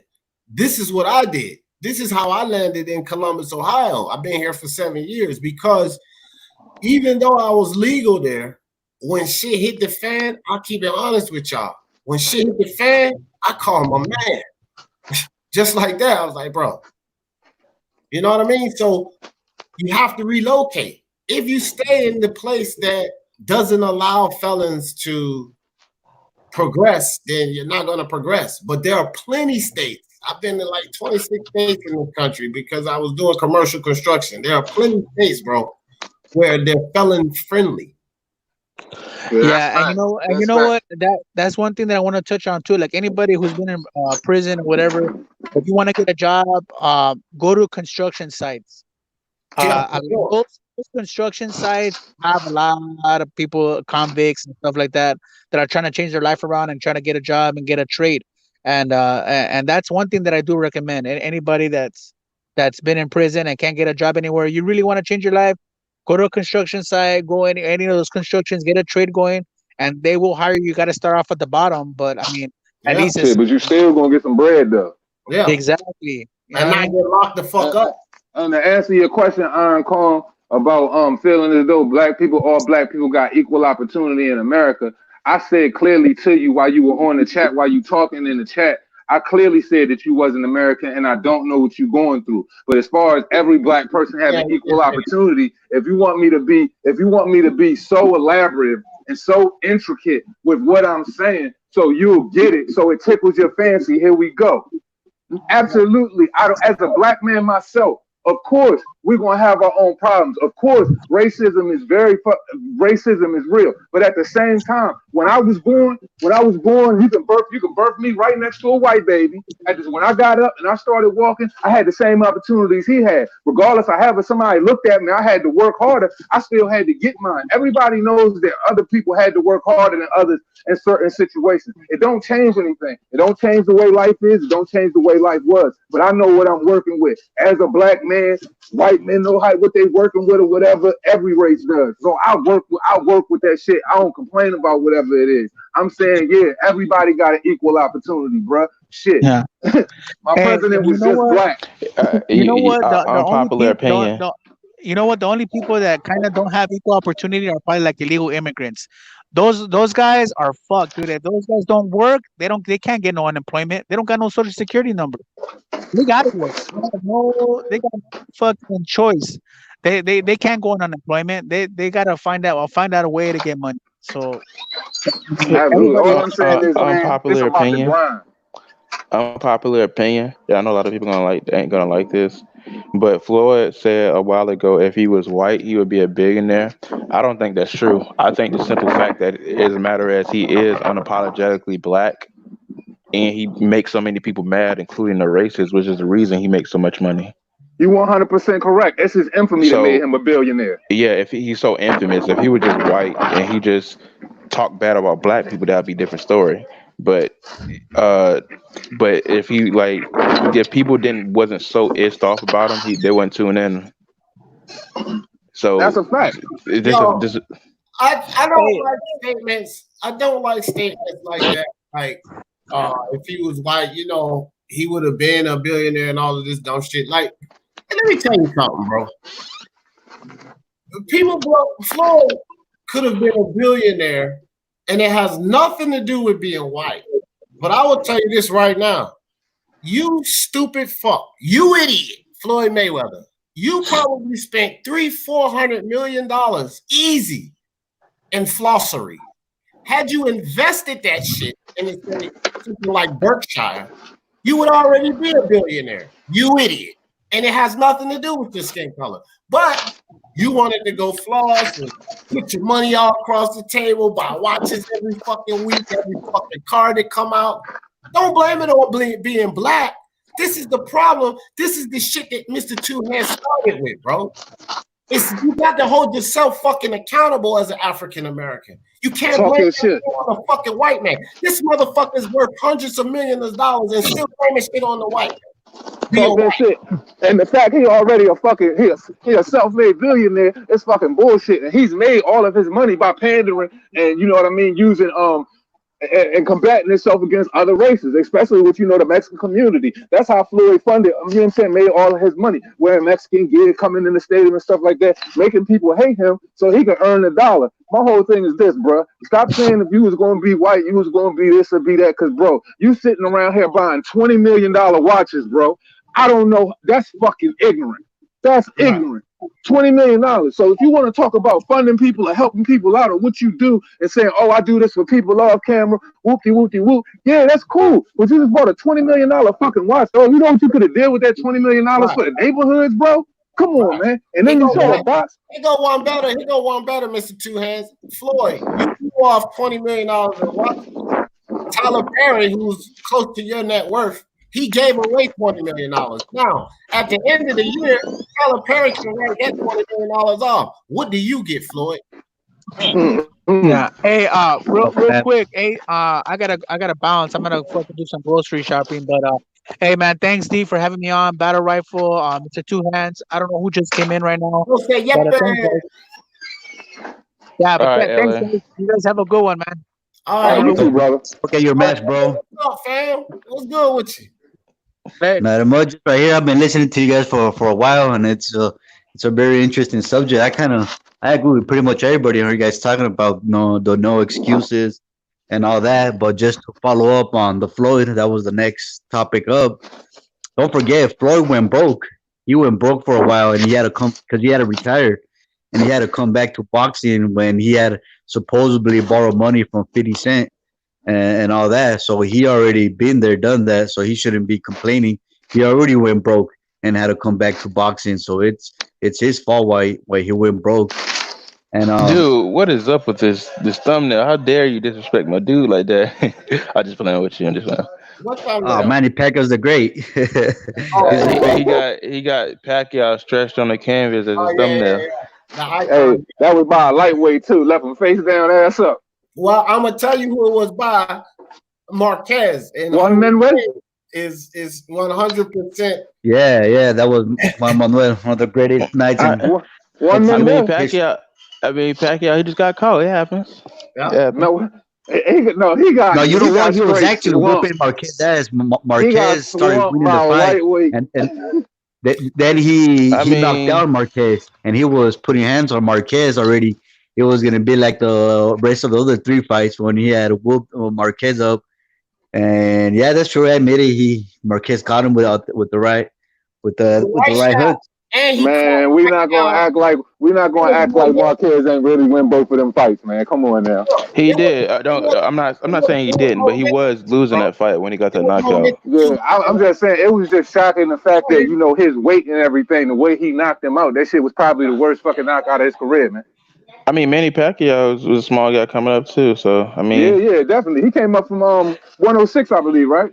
Yeah, like minimum weight, like what is that? What is that? So, straw weight? Super flyweight? Yeah, straw weight, something like that, all the way up to 147, I believe. Yeah, and he 154 actually. 154. That's right. He 8 division champ, right? Yeah, and he moved up 10 divisions in total, and he got a title in 8. And all lineal too. Yeah, that's pretty impressive. And hell yeah, yeah, people like I'm a Pacquiao fan, so that's why I defend him a lot. So me too. I mean, yeah, I'm a Pacquiao fan too. Even though he beat all the Mexican great fighters, but he did it in a good fashion, fair and square. I don't like how he's not willing to fight Terrence Crawford. I mean, yeah, I will criticize him on that, but hold up, did Smoke just say that, bro? Did Smoke just say he don't like it? Who? Oh my God. Smoke? Get the Smoke? Yeah. Did they get the Smoke? Where? Online right now. No, that's Jose Yepes. Oh shit, I thought Smoke was on here. I was about to say I ain't even. Oh no, bro! How you gonna disrespect me like that? No, I wasn't talking about your voice. I thought the other voice in the panel. Some of them sound like Smoke to me, so I thought, you know what I'm saying, because they wasn't really talking much. Oh, you talking to me? What you mean? What I said was wrong? No, you didn't say nothing wrong. I said you wasn't really talking much, and your tone is kind of like your tone kind of reminds me of Smoke's tone. So I thought, you know what I'm saying, I thought you would Smoke for a little bit. So I thought when you said you ain't like how Pacquiao was trying to fight Crawford, I thought, oh shit, hell must have froze over. I said, this nigga smoking that shit. That's a fact. Mr. Spook said if you are down, depressed, or feeling down, although being around negative people that are not happy with their own lives will bring you down and make your life worse than it already is. That is a fact, bro. Misery enjoys company, bro. Yeah, you gotta do something upbeat. Let me tell you something, and I always tell people this. There are 2 things that are surefire. If you're feeling down, babies, surefire, bro. Baby, if you pissed off, babies take all of that. Like, the maddest motherfucker, see a little bit, hey there, sweetie. You know what I'm saying? All that shit go away. So that's number 1. Number 2, music. If it works for you. Some people goddamn start listening to music and like everything go away. All right. And the 3rd thing is comedy, bro. Find you a good comedy movie, stand-up comedy, whatever tickles your fancy, because when you're laughing, it's no way that you could be depressed. If you're really laughing, like, some people put on a fake laugh, like, and they're really, you know what I mean? But if you're really laughing, you can't be sad while you're laughing. You know what I'm saying? Nah. Hey, D. Those are things that can get you out of that slump, bro. Go ahead. Absolutely. Hey, D, man, you know what I'm saying? I'm just segueing off exactly what you're saying right now. Man, like, bruh, like when you look at all my videos that I post, you know what I'm saying? I put a lot of time in them shit. You know what I mean? But like, if you look at all my videos I post, them shits is always on point with the facts. But what else does my videos contain more than anything? Fucking humor. Humor. Like, I put fucking hard fucking time grind in the fucking thinking of what I'm going to do to that shit to make y'all fucking laugh. I know what's going on right now. I know what's going on when this shit ain't going on. People still going through shit. That's why all my videos consist of nothing but humor and containing the facts because, bruh, I know, you know what I'm saying? I don't, you know what I'm saying? People got to tell me I'm funny, but I already know I'm funny, you know what I'm saying? But like, when people tell me that they enjoy it and it's doing something for them while they going through this shit and all of that shit, bruh, that shit is worth $10 million to me, bro, because all I want to do is see motherfuckers happy at the end of the day. So I put my work in to make motherfuckers laugh in my video. Wow, those shits be fired too. And if y'all ain't seen Mr. Two Hands, y'all go check them out. Mr. Two Hands Up. Video fire. And I ain't over here advertising or nothing like that, but I'm just saying, if y'all motherfuckers want something that's factual and that shit gonna make you die. Advertise, my nigga. And you want something that's fucking die hard, fucking funny, and that shit real still, bro. I'm telling you, go to fucking Mr. Two Hands Up. This shit is definitely what it is. This here, you already know. You know what I'm saying? You know how I am, D, man. You know what I'm saying? I'll be on that shit all the time. I always tell people that look, that brings up another topic, bro. And Battle Rifle, you got a channel? No, not really. All right. So I didn't know you had a channel, Two Hands Up, but I'll check it out. But look, check it out. Definitely check it out. Check Mr. Two Hands Out. That shit fire. Anybody in the chat that got a channel, listen to the playback, whatever. This is how I see things. Okay. All of us content creators, the guys that have a channel, me, Mr. Two Hands, whoever you can think of, IBFP, DT3, Bruce Vane, whatever. Listen, we go to the internet, we go to articles, we go to like fight hype videos, listening to fighters talk to get our information. And some channels actually depend on like the Dan Raphaels, the Mike Coppingers, and so forth and so on to get information and to create their content. There is absolutely nothing wrong with going to a source that you trust, correct? So like that's what we do. We go to sources that we trust. Here's the thing. I will go listen to Mr. Two Hands, and then I question everything. So I'll go research what the fuck I seen on this video, right? Not one fucking time have I listened to a Mr. Two Hands video and then went back and researched. It's like, this nigga full of shit. It's not how it went. I never did that because everything he said, I've always found it to be true. Julius, Ring IQ, never found what he said to be false. So if you run across a channel like that, is that not a good source? You understand what I'm saying? That's a good source for information. So my whole point that I'm getting to, if you hear me say something that Mr. Two Hands said or IBFP said or Julius Ring IQ said, I don't give a fuck what you think. That is a good source of information. And another important thing is they don't have all the same listeners that I have. I don't have all of the same listeners that they have. Absolutely. Fucking T that I sent a ton of listeners to Mr. Two Hands channel, Ring IQ. It doesn't matter that they have more subs than me, and I'll tell you why I know this. 29% of the Speaking Mind Sports Talk family is UK fans, and I have spoke to literally over 100 of these guys, and they say they don't even fuck with American channels. You know why that happened? Because most people the most popular channel, right? So when they landed here, guess where they landed at? Fucking LDBC channels. Mm-hmm. So American channels got a bad fucking name, and they was like, fuck American channels. But then they came to my channel, and they was like, oh, whoa, he's different. So I can guarantee that those subs were also filtered because of my family channels. And they say, okay, well, if he listens to those channels, let me go check them out. And they want Mr. Two Hands subs. They want IBFP subs. They were not Ring IQ subs. So what we have to do as a community is feed off of each other because the truth should be spreaded. Why the fuck would I go to Mike Coppinger and it's a good chance that shit might be false. Why the fuck would I go to Dan Raphael and it's a good chance that shit might be false? Fuck no. I'm gonna go see what Two Hands talk about. I'm gonna go see what IBFP talk about. I'm gonna go see what Unbiased, what Red Unrivaled. You see what I'm saying, bro? Hell yeah, that's a fact, D. I'm glad you brought that point up too, because you know when I look for my information when it comes to boxing or whatever, I go to, you know what I'm saying, I go check with my people. You know what I'm saying? My other fellow content creators, the ones that I know that really do their source information, the ones that I know that truly got sources, the one that I know that truly stand firm on the foundation of the truth. Because you know, if you go to these boxing channels, these biased boxing channels, they never want to tell you the truth until somebody is defeated in they stable. They're not going to tell you the truth why they have a 0 on their record or anything like that. They're always going to give you biased information. So the way I look at the YouTube boxing community, I look at it as the place to where you really go when you want information, because real people are going to tell you real shit. Manufactured cartoons is going to tell you some cartoon shit. So and it's like shit. And it's like when you go, you can fact check all of my shit. It's gonna be 100% on point. I ain't never lied. I always put my motherfucker. I always got my sources. My shit is always right, and I put the time in to make sure it's right. Because for real, I'm not here to mislead the people. I'm here to tell the truth and kick game to the motherfucking people. And the ones who absorb that shit, them the ones that's real, and the ones who really didn't, I really could give a fuck less. Right. That's right, bro. Those interview channels, they'll tell you a lot right there, those, because they don't really give out their opinions or whatever they think, like this Fight Hype and all these channels.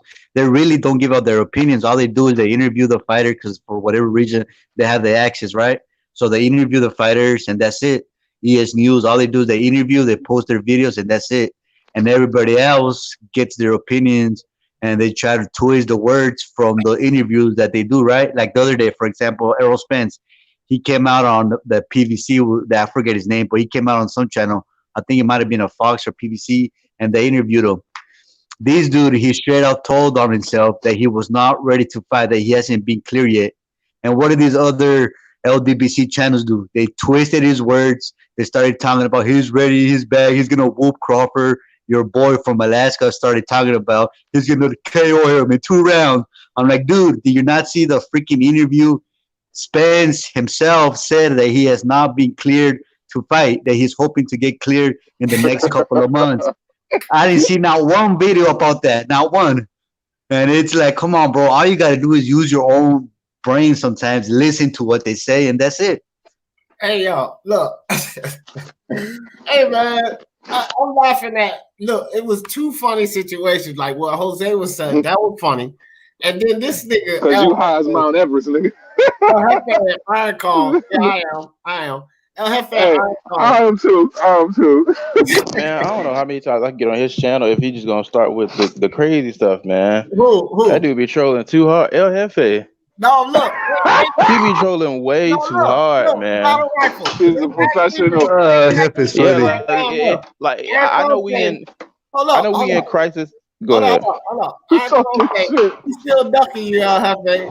And then El Jefe said facts, Iron Call. Listen, how come, Iron Call, you always conveniently miss when I body the fuck out of El Jefe? No, I didn't know that, yeah. I just bodied El Jefe a couple of days ago. Hey, D. That's because Iron Kong an instigator. You know he like turning that shit up. Iron Kong stay instigating that shit in the chat. Yo, like, look, I know we in weird times right now, so you know we trying not to be as stressful and stuff like that. But the fact of the matter is, like, he be like doing some stuff like I be like, my goodness, like, cause like he be bringing in people that he know is gonna like make the channel mad, and then he'll kick everybody out. He'll kick everybody else out, and then have the people standing there and then keep putting it back. I'm like, nah, bro, I can't. Hey, let me tell you something. Bro, I ain't even going to stunt, fam. I watch that shit from the bench. I'll never go up in there. I'll be watching on the sideline. You gotta check it out, though. Check it out. It's a different form of entertainment, because whether we watch from the panel or whether we stay in the chat, because I won't lie, when JFL get up on there, a lot of times I'll boogie because I don't even want to fucking talk to the dude, right? Yeah, so like But I go to the chat and I listen to the next dumb fucking thing this dude gonna say. So at the end of the day, that's what it's all about. Bring the people there to listen. Look, let me tell you. Look, let me tell you. Look, let me tell you what this dude did one day. Like, okay, so for I remember like it was yesterday. It was like a full straight month. He did a live stream after live stream after live stream with bringing DSG in talking about some. Oh well, nobody has beaten DSG. He's undefeated, and DSG talking about Danny Garcia for a month straight, talking about Danny Garcia is 38-0, and I'm just like, there's been people. I have debated him. Unbiased has debated him. Ring IQ has debated him. Hamed has debated him. And I'm just like, we have all like I'm pretty sure the chat can all agree that we have beaten this guy. But like I remember like it was yesterday. It was one live stream when I made it obvious that I wasn't gonna pay this guy any attention. I was like DSG. I'm like, what happened, bro? Your dude got beat up by a dude named Bananas, and I kept trolling him. So what he did was he kicked everybody else off. And then he added Ring IQ, and Ring IQ got so upset because this dude didn't know what he was talking about, and then he let it drag on for like almost like 4 hours. I was just like, bro, this is too much. Like, bro, that's their little move. Yo, if they was a tag like that, bro, Jay was like, yeah. It was so ridiculous. Like he knows he knows that I know what he's doing. So when I try to troll him back, he'll kick me off, and then he'll put everybody else back on because that's what he's trying to do. Oh yeah, he do that shit to me all the time. and then he always calling from the body bag like Manny Pacquiao over there. And then if he really doesn't have, but then if he really doesn't have no topics, he'll put everybody else on and just leave the chat. So everybody else is just doing this stuff for him, basically. It's weird, man. Yo, El Jefe, he's a professional troll. But what I tell people is this: when you on a live stream, you gotta have one.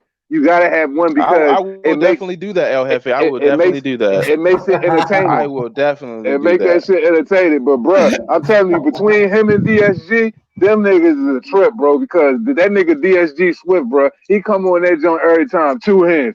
Robert Guerrero didn't win. Let me tell you what this dude did. Let me tell you what this dude did the other day. I support him too. I'll be over there on his goofy ass channel. Let me tell you that I'm not trying to I'm not gonna try to flip flop because we had cool conversation. I'm not trying to come at El Jefe. I'm sorry if it came out that way. I apologize. The fact of the matter is, when it came to what DSG did the other day, I was just like, my goodness, like what? Okay, so basically, me and him, I think maybe he was just like he was doing it on purpose, but maybe not. I'm not sure. He went on BSTB's channel and like they was arguing about Skip Bayless's bias, and they came to an agreement that maybe Skip Bayless was biased on Mayweather versus Pacquiao, and he said, "Well, you can give him that, but most of the time he's not really biased." It didn't be a okay. I got another example. Why the heck does Skip Bayless keep calling LeBron LeBrick if he's not biased? He's like, so, and then he was like, "That's we do know." And Skip Bayless is biased for the damn Cowboys and the Spurs. Exactly. Yeah.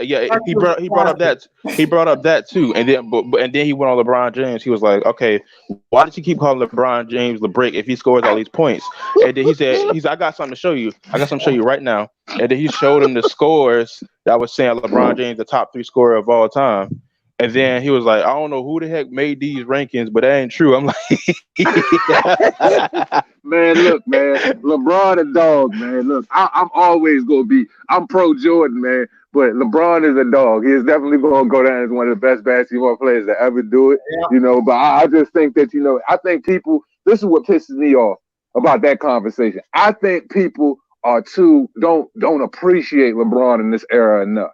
I think they spend too much time critiquing the things that he hasn't done, but don't take a time to look at all of the things he has done. Like this man, this man is a 6'9" dude that's probably top 3 fastest dude east to west that, you know what I'm saying, distributes the ball evenly and scores points. He missed a triple-double. You know what I mean? Like this man done been in what, 8 straight finals? Like, I mean, LeBron, I think people shit on him too much and don't give that man no appreciation at all. Like, you got your diehard LeBron stans, And then you got those other people that's just like, damn, they drag that fool through the mud, man. Look, All let me right, tell you something, bro. maybe I came at. Hold Maybe I on right came there, at. Nato. Let me tell you something about LeBron James. And I always say this about him. I agree with everything you said. But when it comes to those finals, bro, when it comes to those finals, he a dud.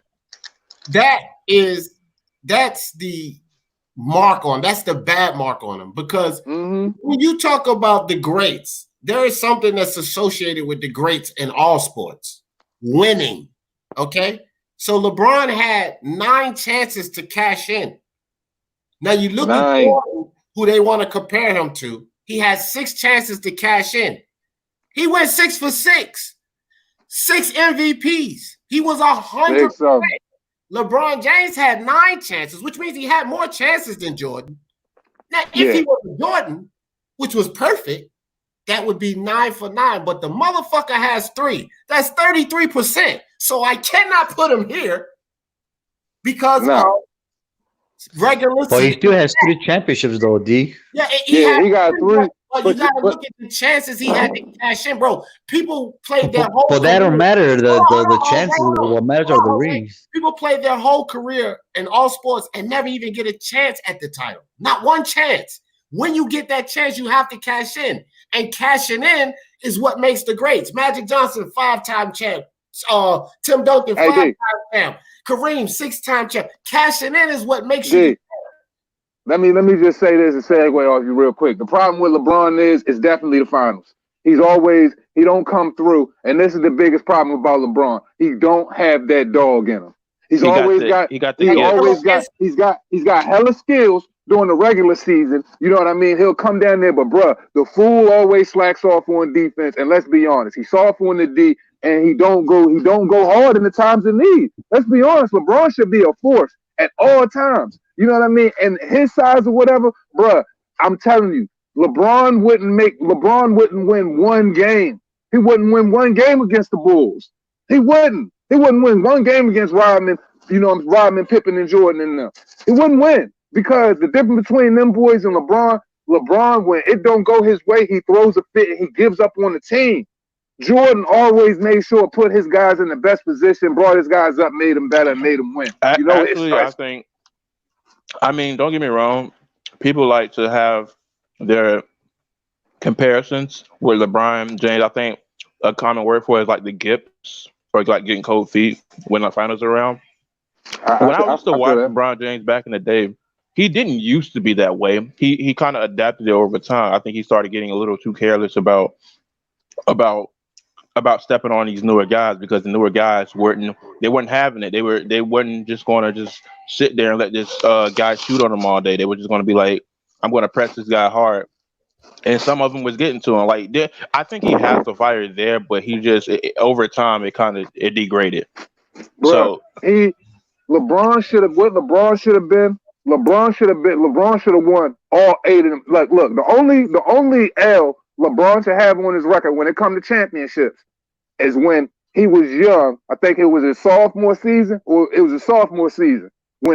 Cleveland went to the finals with Gauskas and Eric Snow and all them boys. Yeah, he played his ass off. He played his ass off that whole series, tried to win, but they just couldn't do it. It was just if he would have showed that same type of grit in the finals, the other finals, man, he could have probably won something, bro. But every time I look at him, bro, it's like if shit ain't going his way, he gives up on niggas. You look at him, he throwing temper tantrums on the floor. When shit ain't going Jordan's way, Jordan looked at Rodman, Jordan looked at Rodman, they went in that circle, they locked in like, yo, we got to get this shit right now. Regardless of whatever the situation is, we got to turn this shit around.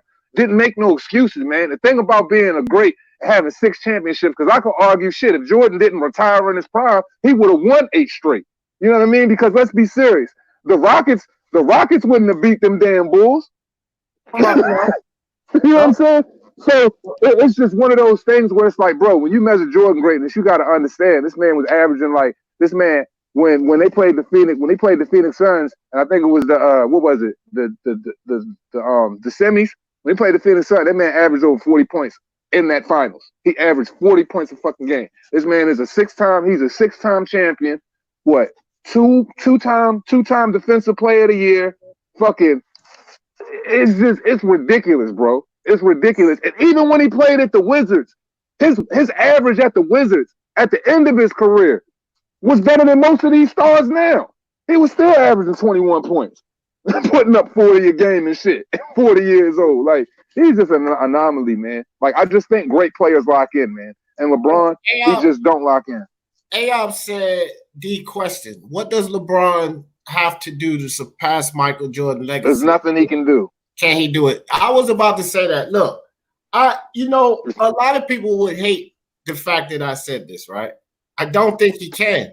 And here's why. One, he's getting to the age where he's about to start breaking down, okay? Number two is in a couple of years, LeBron will have the same career span as Kobe Bryant and Kareem Abdul-Jabbar. But when you look at what he's amassed in that amount of time, because people always talk about LeBron James' statistics. Well, look at LeBron James's statistics at the 14-year mark, because that was his entire career. And when you look at the percentages, LeBron James's statistics at the 14-year mark, there's no comparison. Now, when he gets to 20 years, which he probably will be, that means what would he have amassed in a 20-year span, 6 more years than Jordan, and it's still not going to be comparable. So I don't think he can surpass Michael Jordan's legacy. If he won, how about if he wins back-to-back championship with the Lakers? I was about to say, if he won championship after championship after even if he won 5, then went out the door. But if he did that going out the door, I think that he could be there with him. I do. But I don't. Will he do that? Fuck no, he's not going to do that. This is the only thing. You never I know. think this was the last chance that he had this season. And it's unfortunate about the coronavirus, but I don't think they have a chance in fucking hell next season. This is the one thing that'll always separate Jordan from LeBron. Look what Jordan did in a little bit of span. You know, Jordan went to college. Jordan came from college. Look what Jordan did in the short span from his rookie year up until he left. 93, right? 92 or 93. He left from like 93 to 95, then came back in 96, right? Right. Yeah. So when he left in 93, he left in 93, took 2 years off, played baseball when his dad died. Came back in 96. They three-peated again. If you look at that in the 2 years he took off, Jordan is what? He's number 3 on the all-time scoring list, right? He's number 3 or number 2. I know he's behind Kareem Abdul-Jabbar. Mm-hmm. So think about now he's behind and that's short of think about the short amount of time Jordan done that to be the all-time scorer. He took off 2 years. He went to college. He didn't play half the years LeBron played. And look at his numbers. And he got 6 rings straight. He is 6-0 in the playoffs. You can't beat that. And then look at the impact he still has on the game now. LeBron's shoes ain't mentioned to Jordans. Niggas is rushing out of here, killing each other for Jordans right now. Like, that's the impact that MJ still has. That Jumpman logo is stronger than any other symbol you see walking down the street. A pair of Jordan shoes went for $39,000. Right. Hey, D, do you know that Michael Jordan sneakers at Nike makes up for over 80%? It's 70 to 80% of their revenue. $5 billion a year come from Michael Jordan sneakers. That's why they he tried to buy the Jordan brand and they wouldn't sell it to him. Yeah. How much could you actually pay for that? That's a lot. Bro, they knew what the potential would be. That's why they didn't make the deal with him. Yeah, they gave him the building in Nike Town and shit. He like a partner with, he's still like an owner in Jordan brand. He got a 20% interest in it. He gets royalties and he's still the name of, you know what I mean? But is there any guys that are alive right now that you could think of that have like these brands like Jordan that still have them? Because I don't know if I can think of any. Maybe Tom Ford, maybe, but there was one person. My bad, I didn't mean to cut you off, man. No, go ahead. I was gonna say there's one fucking person, because I'm a sneakerhead. I got sneakers for days. I can pull fucking J's on the screen right now. Matter of fact, I got a pair sitting right beside me right fucking there. Shit. And I got smoke grays on. You know what I mean? I don't fuck around. Yeah. But what I was gonna say was what I was going to say was, Icy Space Jam for 14. What I was going to say was Penny Hardaway had that impact with his sneaker. The pennies, from the penny one all the way up to the foam posit. The foam posit probably made more noise than Nike technology other thing than anything other than the composite that comes in the bottom of the Jordan 12 taxis and shit like that. That foam posit shit, Mosey foot and all of that, man, that was the first shoe that was sold for $200 fucking dollars. You know what I mean? Penny Hardaway was selling them bitches out. And then Charles Barkley, he had a nice little run with the sneakers. But Penny, if Penny would have kept making shoes and kept doing the foam shit, foam posits are still selling today like crazy. You know what I mean? You know what I mean? But yeah, he the only person I could think that from Nike who really had that sneaker that really made noise like that. You know what I'm saying? People like Derek Jeter has some nice ones. He had a good run for a couple of years. The Jeters, they sold pretty nice. I think he was sticking to basketball because I mean, if we talking all sports, Bo Jackson's had that fucking you know what I mean? The Griffey ones through the Griffey threes. Mm-hmm. Yeah, the Griffey for hot. But look, when we stick to basketball, wasn't Nike Mr. Two Hands, but AI's Reebok because he bought Reebok back on the question one and the answer two. Them joints sold like crazy. Those were two. Look, man, Reebok was special at a time to where, you know what I'm saying? I think right now, these young, you know what I'm saying, these younger cats, you know what I'm saying? We still young too, but these younger cats, they don't understand the type of impact Reebok had. Like when Reebok made the Emmitt Smiths, or when Reebok made the Sean Kemps, or when Reebok made the Shaq pump, the Shaq Attack pumps, or the Shaq Gnosis joints, the ones that was white and black that went all the way around that joint, like the crazy like Twilight Zone type shit. Or the Reebok DMX runners and shit with the clear sole, you know what I mean, with the pods on them and shit like that.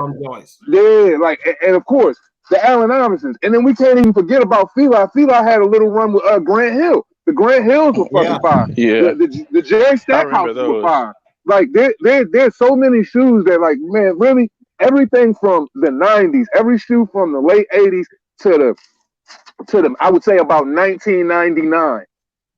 Are all impacting our culture today. These shoes these kids come out with, man, they don't really, man, rock them shits like that. I mean, they rock the runners and shit like that, but everybody rock old school shit because these new shoes they come out with don't have no flavor.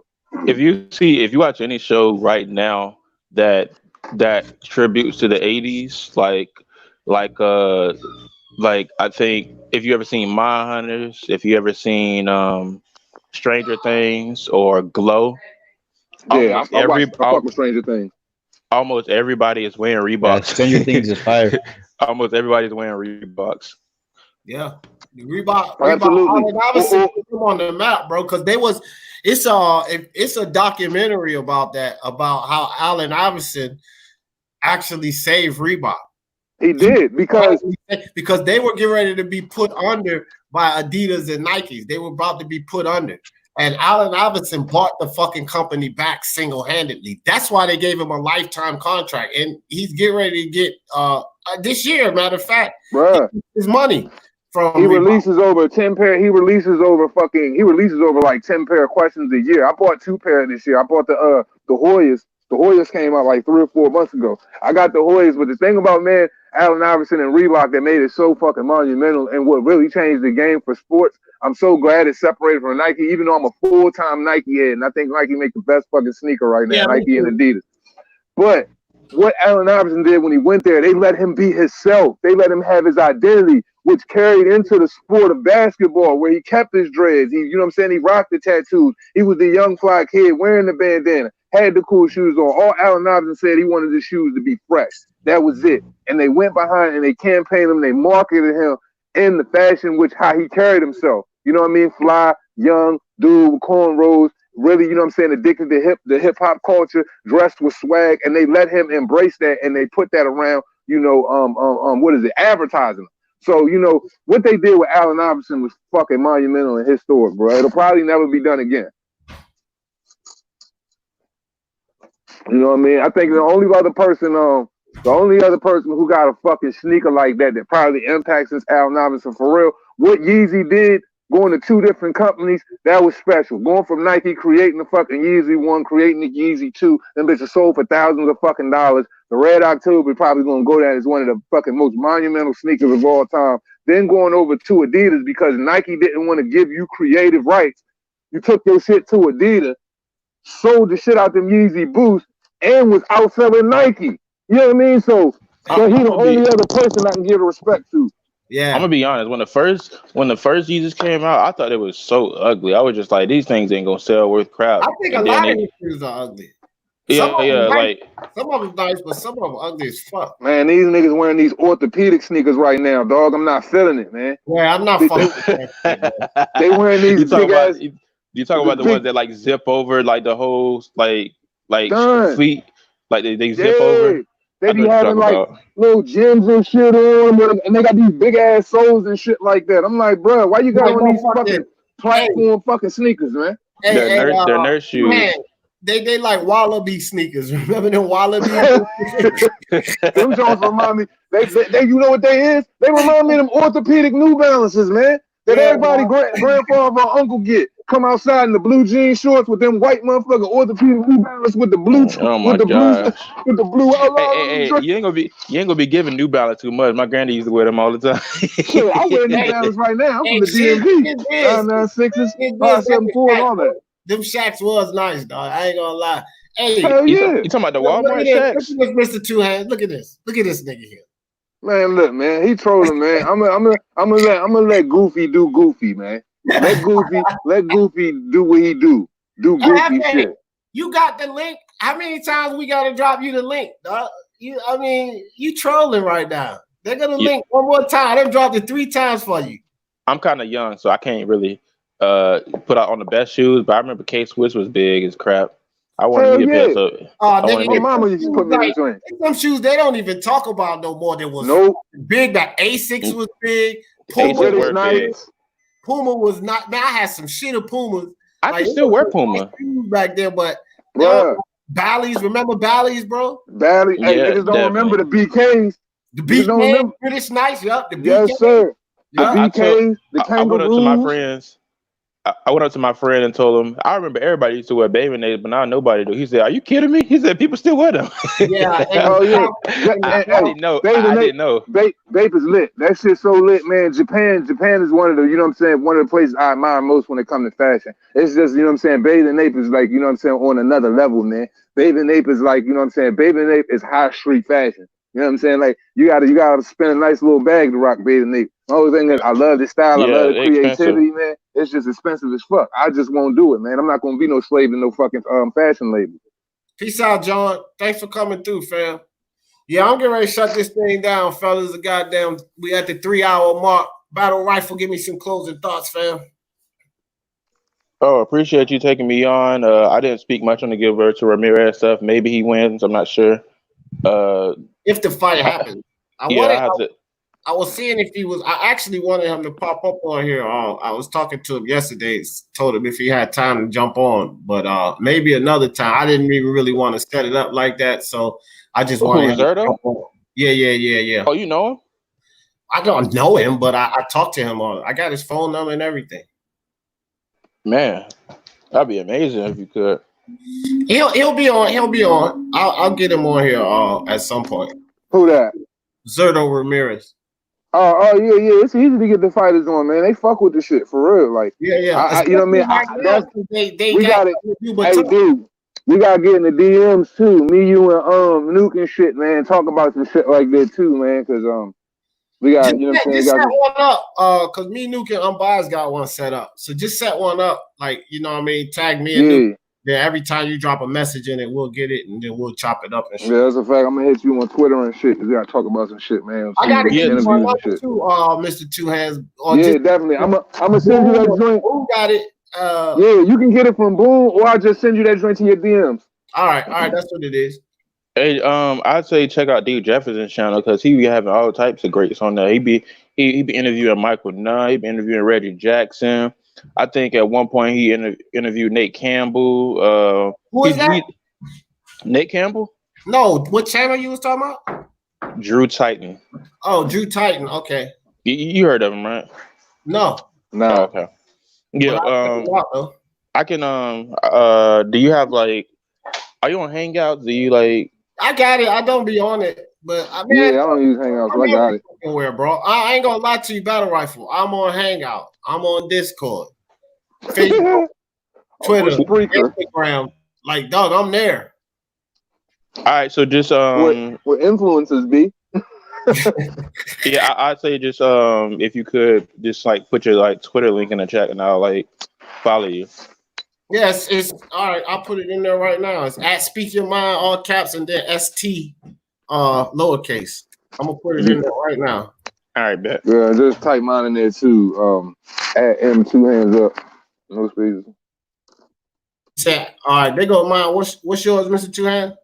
At M2 hands up. Lowercase or uppercase? Okay. All right, so here goes Mr. Two Hands. Both eyes in there. Y'all come check us on Twitter and shit. Right, I'm a fool on Twitter.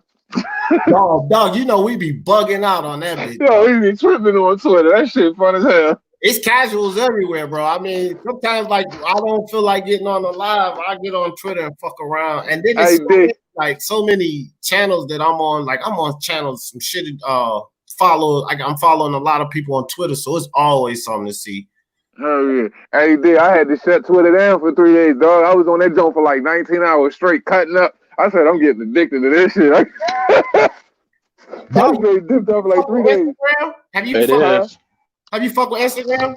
Man, I use Instagram, but not really. I need to re-update my channel because I never really used it. You know what I'm saying? I only had that shit for one specific thing. Man, I'm gonna talk to you later about that, bro. We gotta chop it up about that. I'm gonna tell you some shit about that, dog. All right, that's a bet. Yeah, but anyway, I'm gonna follow you. I appreciate y'all, man. Mr. Two Hands, Battle Rifle. Appreciate y'all guys. No problem. Y'all are always in this thing for the love of sports. Let's talk about it. Peace. Pull up to the block and you can shop. Watch out, cause the south side. We shoot shots if we see